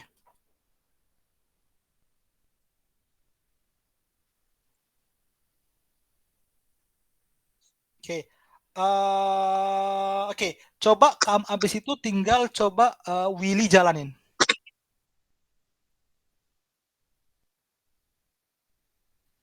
Oke, coba lihat rumus penggunaan.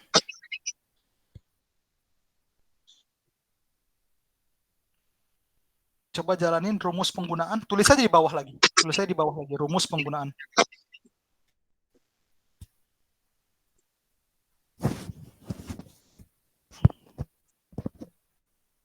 Enggak, jalanin aja, nggak usah dibuat lagi. Rumus penggunaan jalanin aja. Coba lihat.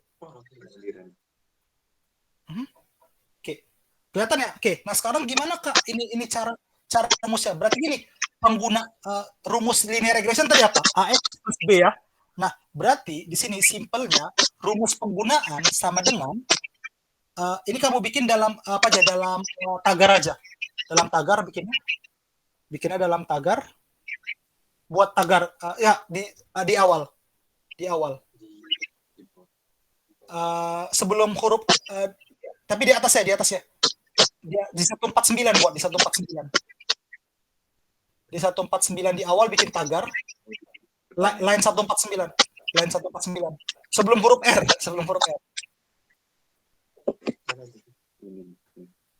Ya buat tagar di situ ya. Oke.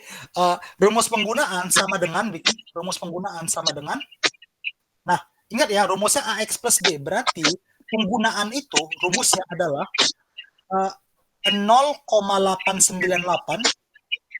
Lihat dari bawah ya. 0,898 oke, dikali maintenance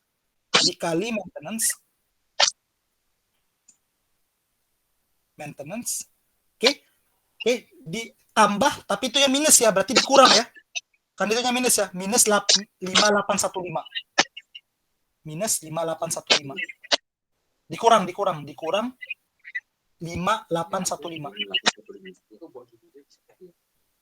Oke, boleh gitu kalau mau. 5.815. Oke, ini rumusnya penggunaan. Kalau saya pengen tahu rumusnya maintenance. Kalau kamu pengen tahu rumusnya maintenance, di swap aja, dibalik. Dibalik LM-nya. Kalau pengen dapat rumus maintenance. Coba kamu swap. Bukan, itunya harus kamu bikin lagi. Bukan. Itunya harus kamu bikin. Rumus diulang lagi. Bikin lagi codingnya. Bikin coding. Tagarnya hapus. Bisa. Oke, rumus underscore maintenance. Oke, sama dengan LM dibalik, di swap nanti maintenance terus lambang kayak lambang ubur-ubur itu. Maintenance. Oke, terus penggunaan. Nah, jalanin ini rumusnya maintenance.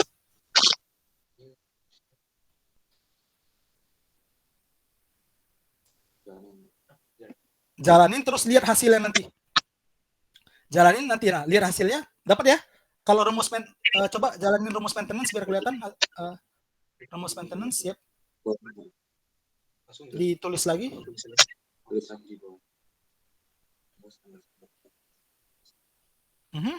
Oke, coba lihat terus nanti bikin lagi di tagar rumusnya. Oke, nah dapat, sekarang masukin ke rumus maintenance.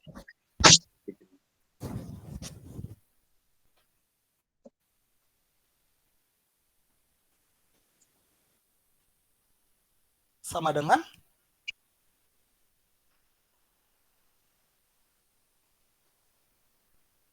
rumus maintenance-nya berarti sama dengan berapa?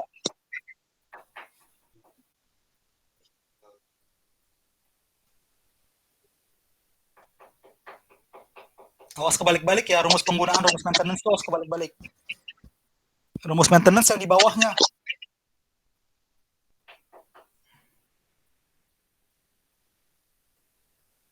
Kalau cari rumus maintenance berarti kita ambil yang penggunaan duluan ya. Ya, penggunaan. Berarti 0,9534 dikali penggunaan.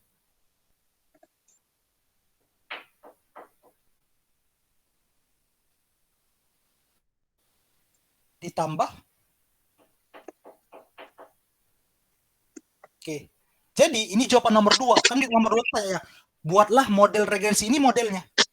Ini model untuk rumus penggunaan, model untuk penggunaan, ini model untuk maintenance. Clear? Paham? Berarti jawabannya ini ya. Dua-duanya. Ya. Oke, berarti dan jawaban nomor ya? Sorry? Berarti jawabannya dalam pagar ini, bukan yang ini ya. Ya, dalam pagar itu jawabannya. Tapi kan kamu dalam pagar itu kan kamu dapat dari atas kan. kamu dapatnya dari atas kan. Angka 0,898, 0,9534 itu kan kamu dapatnya dari ininya kan, dari regresinya, paham nggak? Oh, berarti bukan kita bikin rumus kayak gini tanpa pagar ya? Maksudnya kayak gini nanti baru kita gitu, bukan ya? Nggak usah di-run lagi. Itu jawabannya udah jawabannya.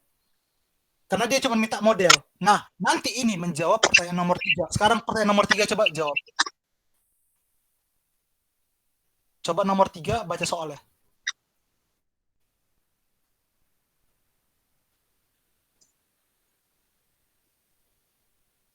Nomor 1C, sorry. Nomor 1C. Coba baca soalnya. Apabila mesin sudah digunakan selama 25 minggu, berapakah prediksi biaya maintenance? Berarti kamu pengen mencari apa? Pengen mencari apa? Biaya maintenance ya?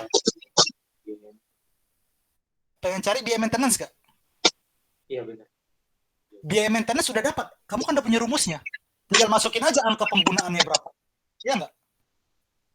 Clear? Sekarang, baru kamu... Nah, tinggal kamu ganti aja penggunaannya sama 25 minggu. Nah, kamu dapat prediksinya berapa. Paham ya? Mulai nangkap ya? Iya, berarti rumusnya kita tulis dulu.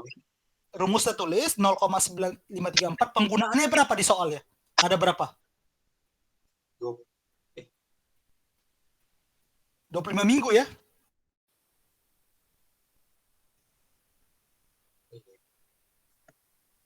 Dikali 25. Ya kan? Ditambah 10,52280. Hasil ini adalah jawabannya. Berarti kita tahu kalau 25 minggu ini biaya maintenance-nya. Prediksi biaya maintenance-nya. Oke? Lihat hasilnya.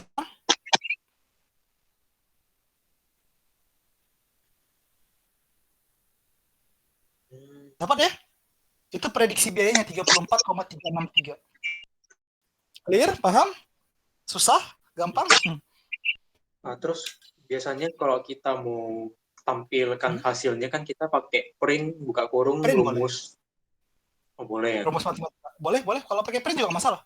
Di print kan juga. Nanti kalau yang di atas gini, boleh juga? Atau harus boleh dengan print? Di print juga nggak masalah. Di print aja lebih bagus sebenarnya.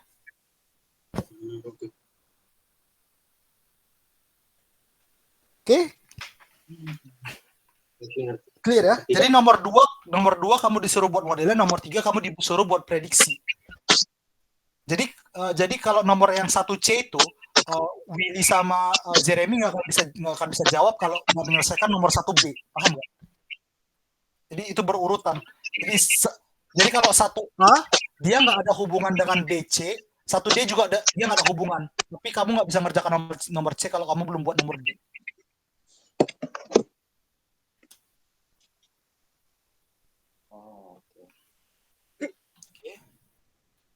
Clear atau susah? Lumayan atau simple? Tapi kalau yang C itu tinggal dimasukin aja kayak. Tinggal dimasukin aja ya. Iya. Tapi kan kamu harus dapatin yang B-nya. Iya. Sejauh ini sih ngerti, cuman mungkin harus pas step-stepnya gitu. Iya. Kan review latihan lagi sih kan. Harus. Pengen buat contekan.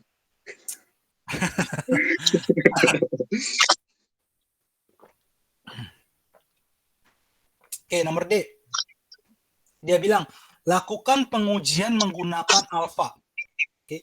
Kalau ingat ya, jadi yang nomor A, 1A, itu juga tes statistik. Oke. Yang D juga tes statistik, tapi dia tesnya berbeda. Coba kalau kita baca baik-baik, katanya, apakah lamanya penggunaan mesin setiap minggunya mempengaruhi besarnya biaya maintenance? Bukan korelasi ya, dia tanya apakah lamanya penggunaan mesin setiap minggunya mempengaruhi besarnya biaya maintenance. Nanti kita pakai tes statistik. Nama tesnya apa? Ada nama tesnya t-test atau Wilcox test. Bedanya apa? Kalau t-test dia untuk parametrik. T-test untuk parametrik. Kalau Wilcox untuk non parametrik. Oke, pertanyaannya kita gunakan yang mana sekarang? Menurut teman-teman. Kak Wilcox gimana tulisnya? Gimana spellingnya? Wilcox, Wilcox.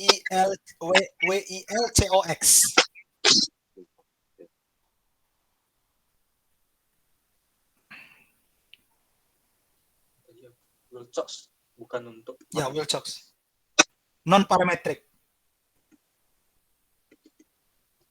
Pertanyaannya kita gunakan yang mana?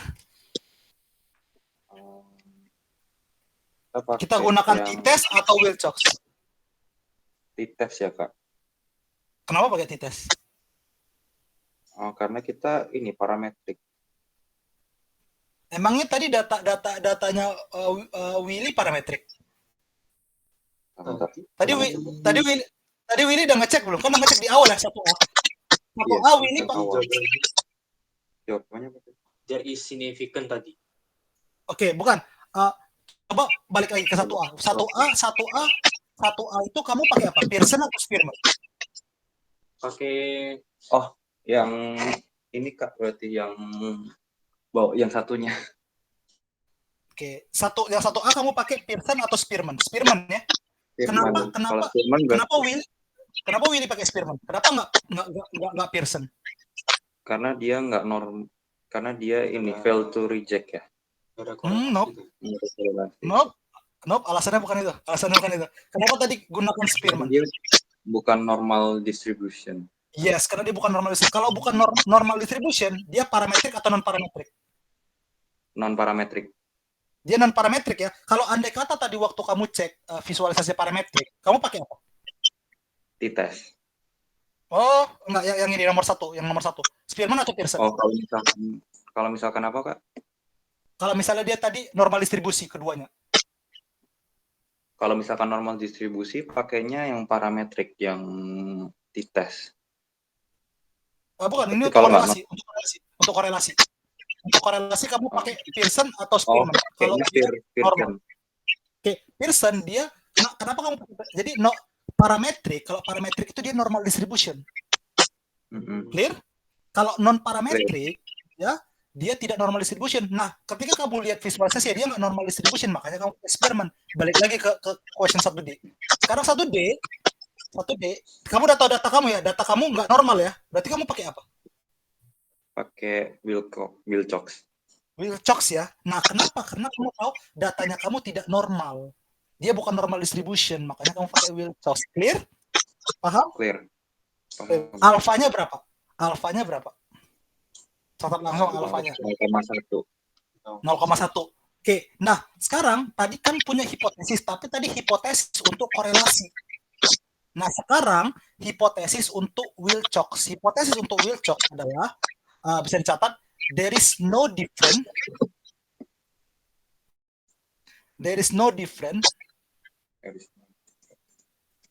Oke. Jadi kalau misalnya di soal itu kan katanya apakah lamaan penggunaan mesin ini mempengaruhi besarnya biaya. Jadi there is no difference dari lamanya penggunaan mesin terhadap besarnya biaya maintenance. Oke, itu H0. Awas kebalik-balik kayak ini H0. Oke, H1-nya pasti kebalikannya. Clear. So, H1-nya pasti there is different. Ada perbedaan.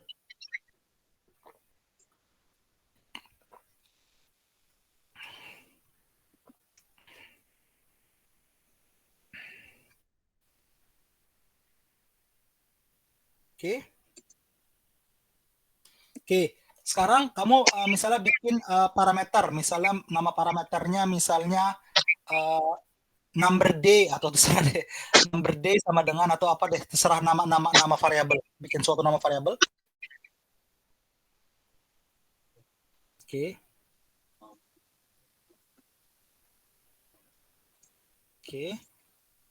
Kita bikin habis itu Wilcox, rumusnya Wilcox.test.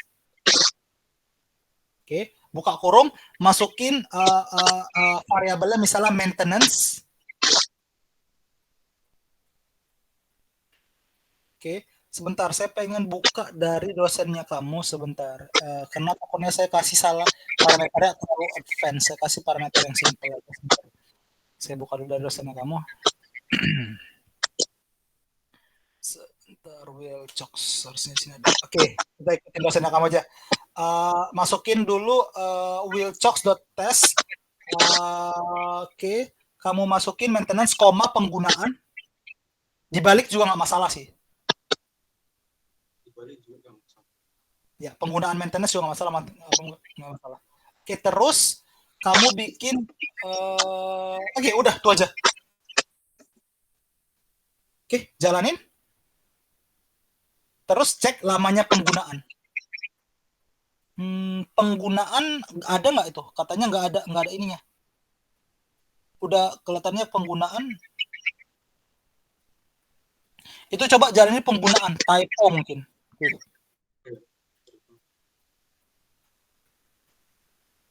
Oke, nggak apa-apa, nggak apa-apa.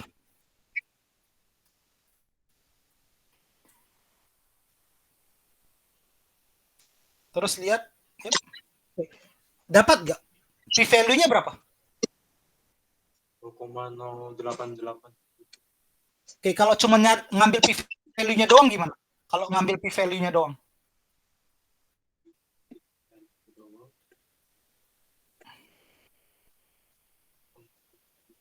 Typo itu? Itu typo itu. Lama adanya, lamanya. P.value ya. Awas kebalik. P.value dia cara ngambilnya. Oke. Oke. Nah, tapi belum selesai nih. Sekarang kamu compare dengan alfanya. Masih ingat nggak? Reject null hypothesis. Kita belum tahu nih, reject atau fail to reject. Tapi kan kamu udah tahu kan nolnya tuh. Gimana tuh jadinya? Alfanya juga udah tahu, 0,1. Terus caranya gimana? Coba buat. Pakai if ya.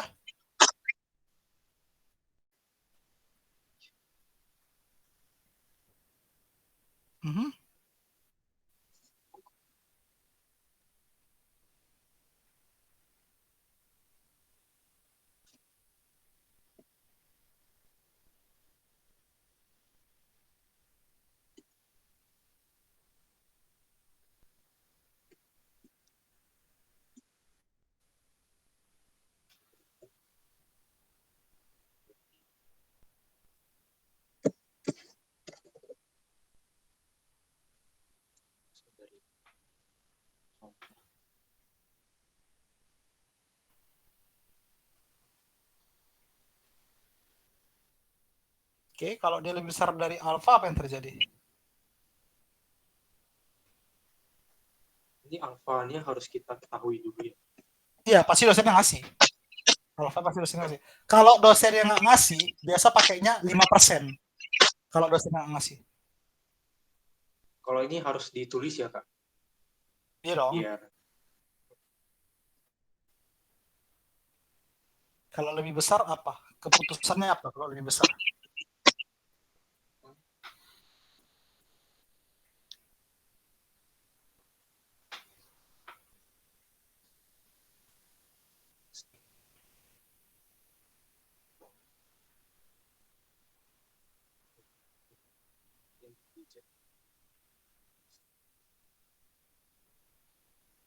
Kalau v-value udah lebih dari kecil apa? Coba mau bikin lebih dari besar ya, awas kebalik-balik ya. Awas kebalik-balik.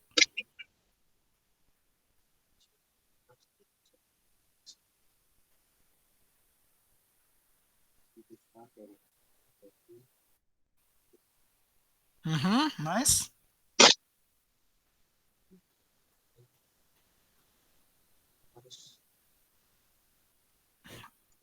harus di reject. Yep. Tulisannya harus kalau reject berarti tinggal reject null hipotesis kan? Reject. Oh, reject null hipotesis. Kalau di reject null hipotesis maka, makanya apa? Belum selesai dong, belum selesai. Jawabannya apa? Kalau di reject null hipotesis maka kalau di reject H0 maka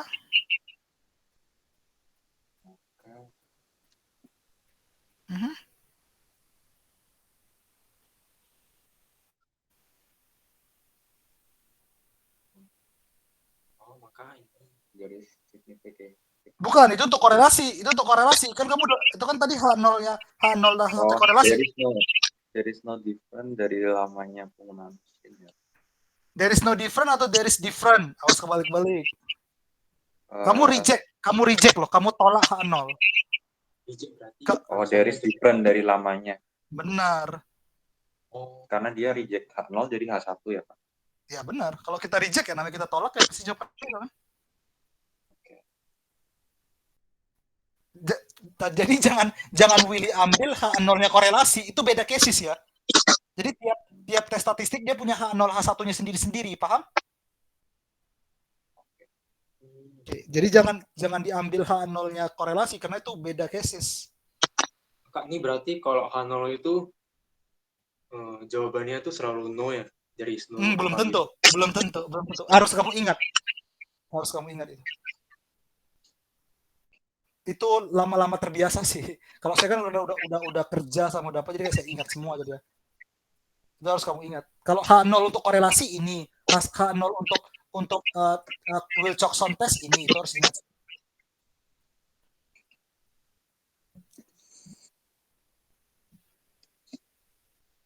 There is different, di copy paste aja. Kan udah kamu buat.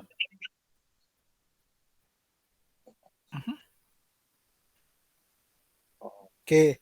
Kalau dia sebaliknya, dia lebih besar, maka apa? Kalau dia lebih besar.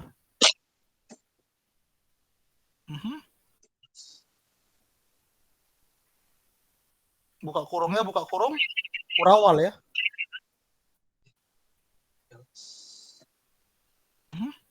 Print. Oke.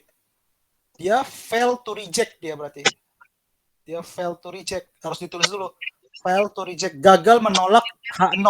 Berarti ya H0 itu sendiri. Ya kan? Maka oke, finalnya apa? There is no different. Awas kebalik-balik tuh. Jangan di copy yang salah. Oke. Sekarang kalau kamu jalanin. Kalau kamu running. Hasil yang keluar apa?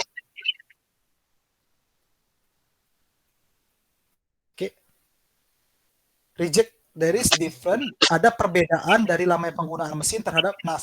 Coba lihat sekarang pertanyaannya, menjawab nggak? Pertanyaannya apa?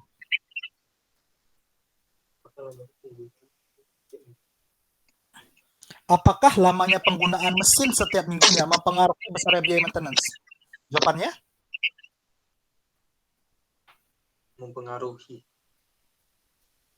Mempengaruhi ya?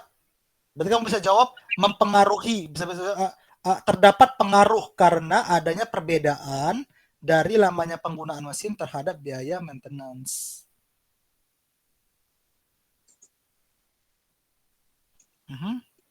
Karena adanya perbedaan dari lamanya penggunaan mesin terhadap biaya maintenance. Oke.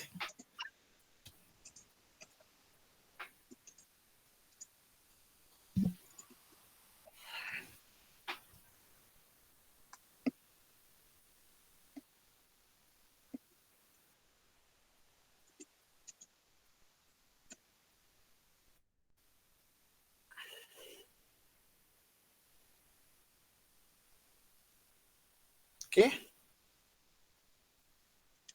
Nomor 1 udah kelar semua. Coba refleksi dulu. Udah paham belum? Atau gimana? Susah nggak sih?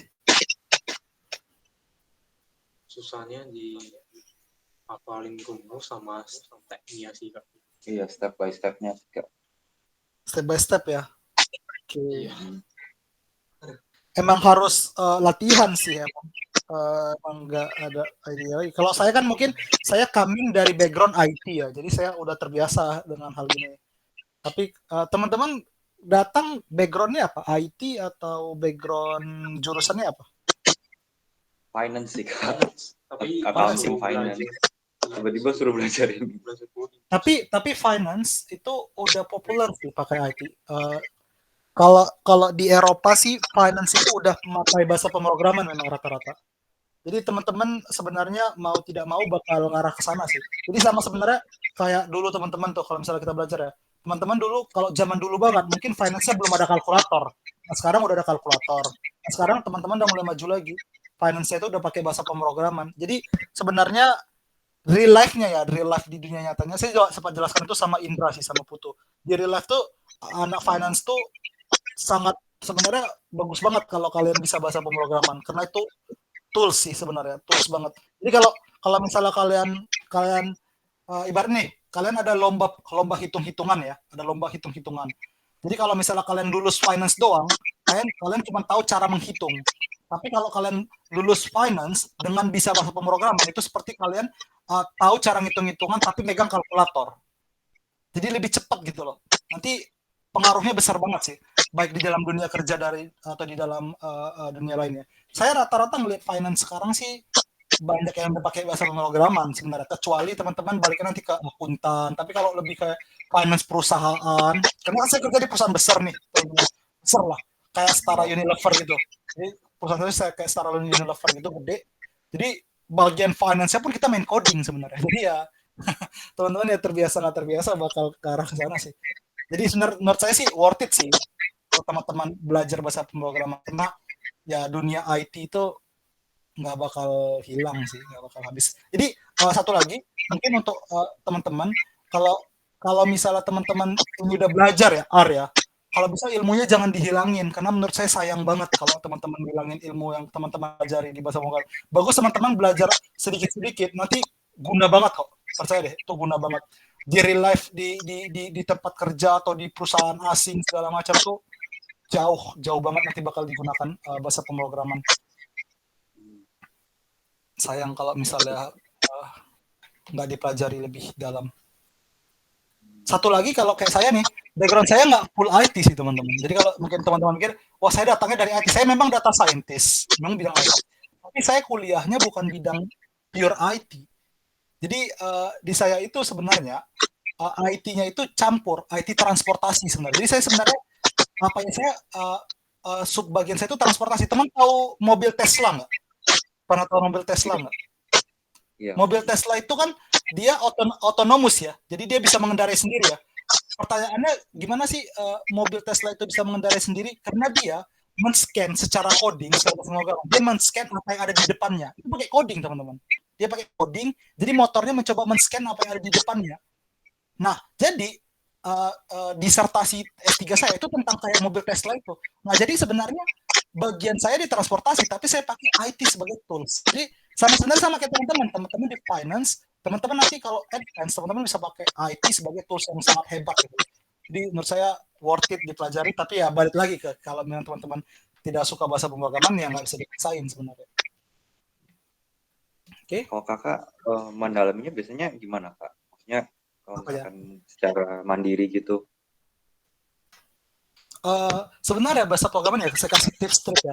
Percaya atau tidak percaya, ketika kalian udah dapat feel-nya, kalian bisa ngerjain. Sekarang sih, saya tanya sini, Willy atau Jeremy pernah belajar hitung-hitung misalnya 1 tambah 3, 5 tambah 6, 20 tambah 30. Ketika Willy udah bisa melakukan hitung-hitungan itu secara nggak sadar, kamu bisa nggak melakukan hitung-hitungan sampai 1000-an? Bisa. Ya, bisa.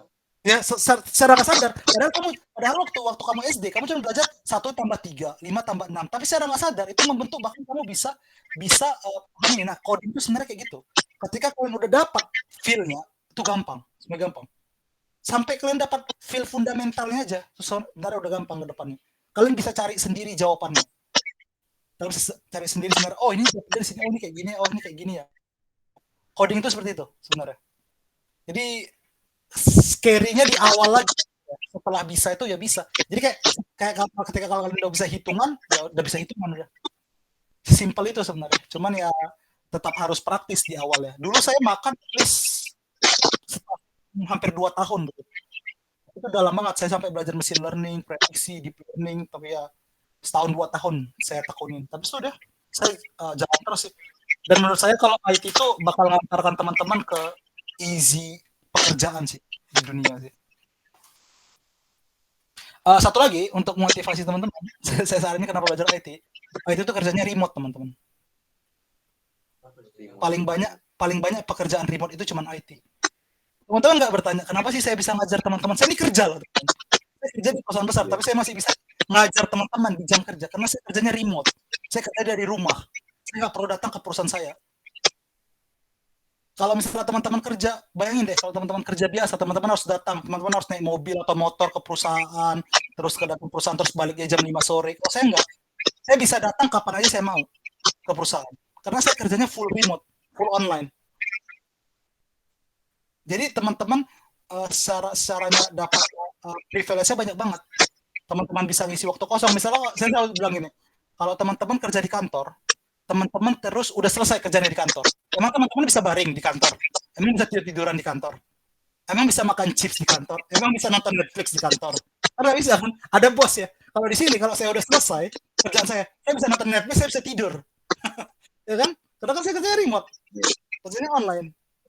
Nah, bidang yang paling banyak itu pasti berhubungan dengan IT. Jadi sebenarnya IT finance itu udah banyak banget. Itu udah populer. Menurut saya itu bakal populer di Indonesia ya. Cepat nggak lambat pasti populer. Cepat nggak lambat pasti populer. Cepat atau lambat.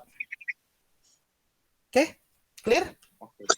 Iya Kak. Oke. Kak, kalau mau nanya Kak, kalau misalkan Kakak dulu kan 2 tahun pertama ya ngebangun fundamental dia. Itu ada ini nggak sih Kak, kayak maksudnya resource atau trik apa gitu yang mungkin apa ya? Bukan trik sih, lebih ke arah kayak apa yang harus difokusin gitu biar fundamental itu bisa kebangun gitu. Oke, ini sebenarnya saya pengennya kalian belajar sih. Kalau menurut saya memang kalau saya dulu ya, mungkin saya negatifnya dulu saya nggak pakai guru. Saya nggak pakai guru. Jadi saya ngajar mahasiswa UK, dia mahasiswa UCL. Pernah dengar Universitas UCL, Universitas College London? Orang Indonesia. Orang Indonesia. Dia UCL. Jadi saya ngajar dia tuh cuma 3 bulan per bulan. Jadi sebenarnya saya nggak mau bohongin teman-teman ya. Semua material itu ada di internet teman-teman. Bahkan kalau kata orang itu kan Mbah Google tuh paling pintar sebenarnya. Jadi sebenarnya bahkan Mbah Google tuh lebih pintar dari dosen berprofesor. Cuman masalahnya kelemahannya kalau teman-teman belajar sendiri, teman-teman nggak tahu apa step-stepnya, paham nggak? Saya harus belajar yang mana dulu sih? Saya harus belajar yang mana dulu sih? Ini yang gimana sih? Terus kalau misalnya teman-teman start, teman-teman bingung, nanya ke siapa? Nah, perbedaannya hanya itu. Kalau teman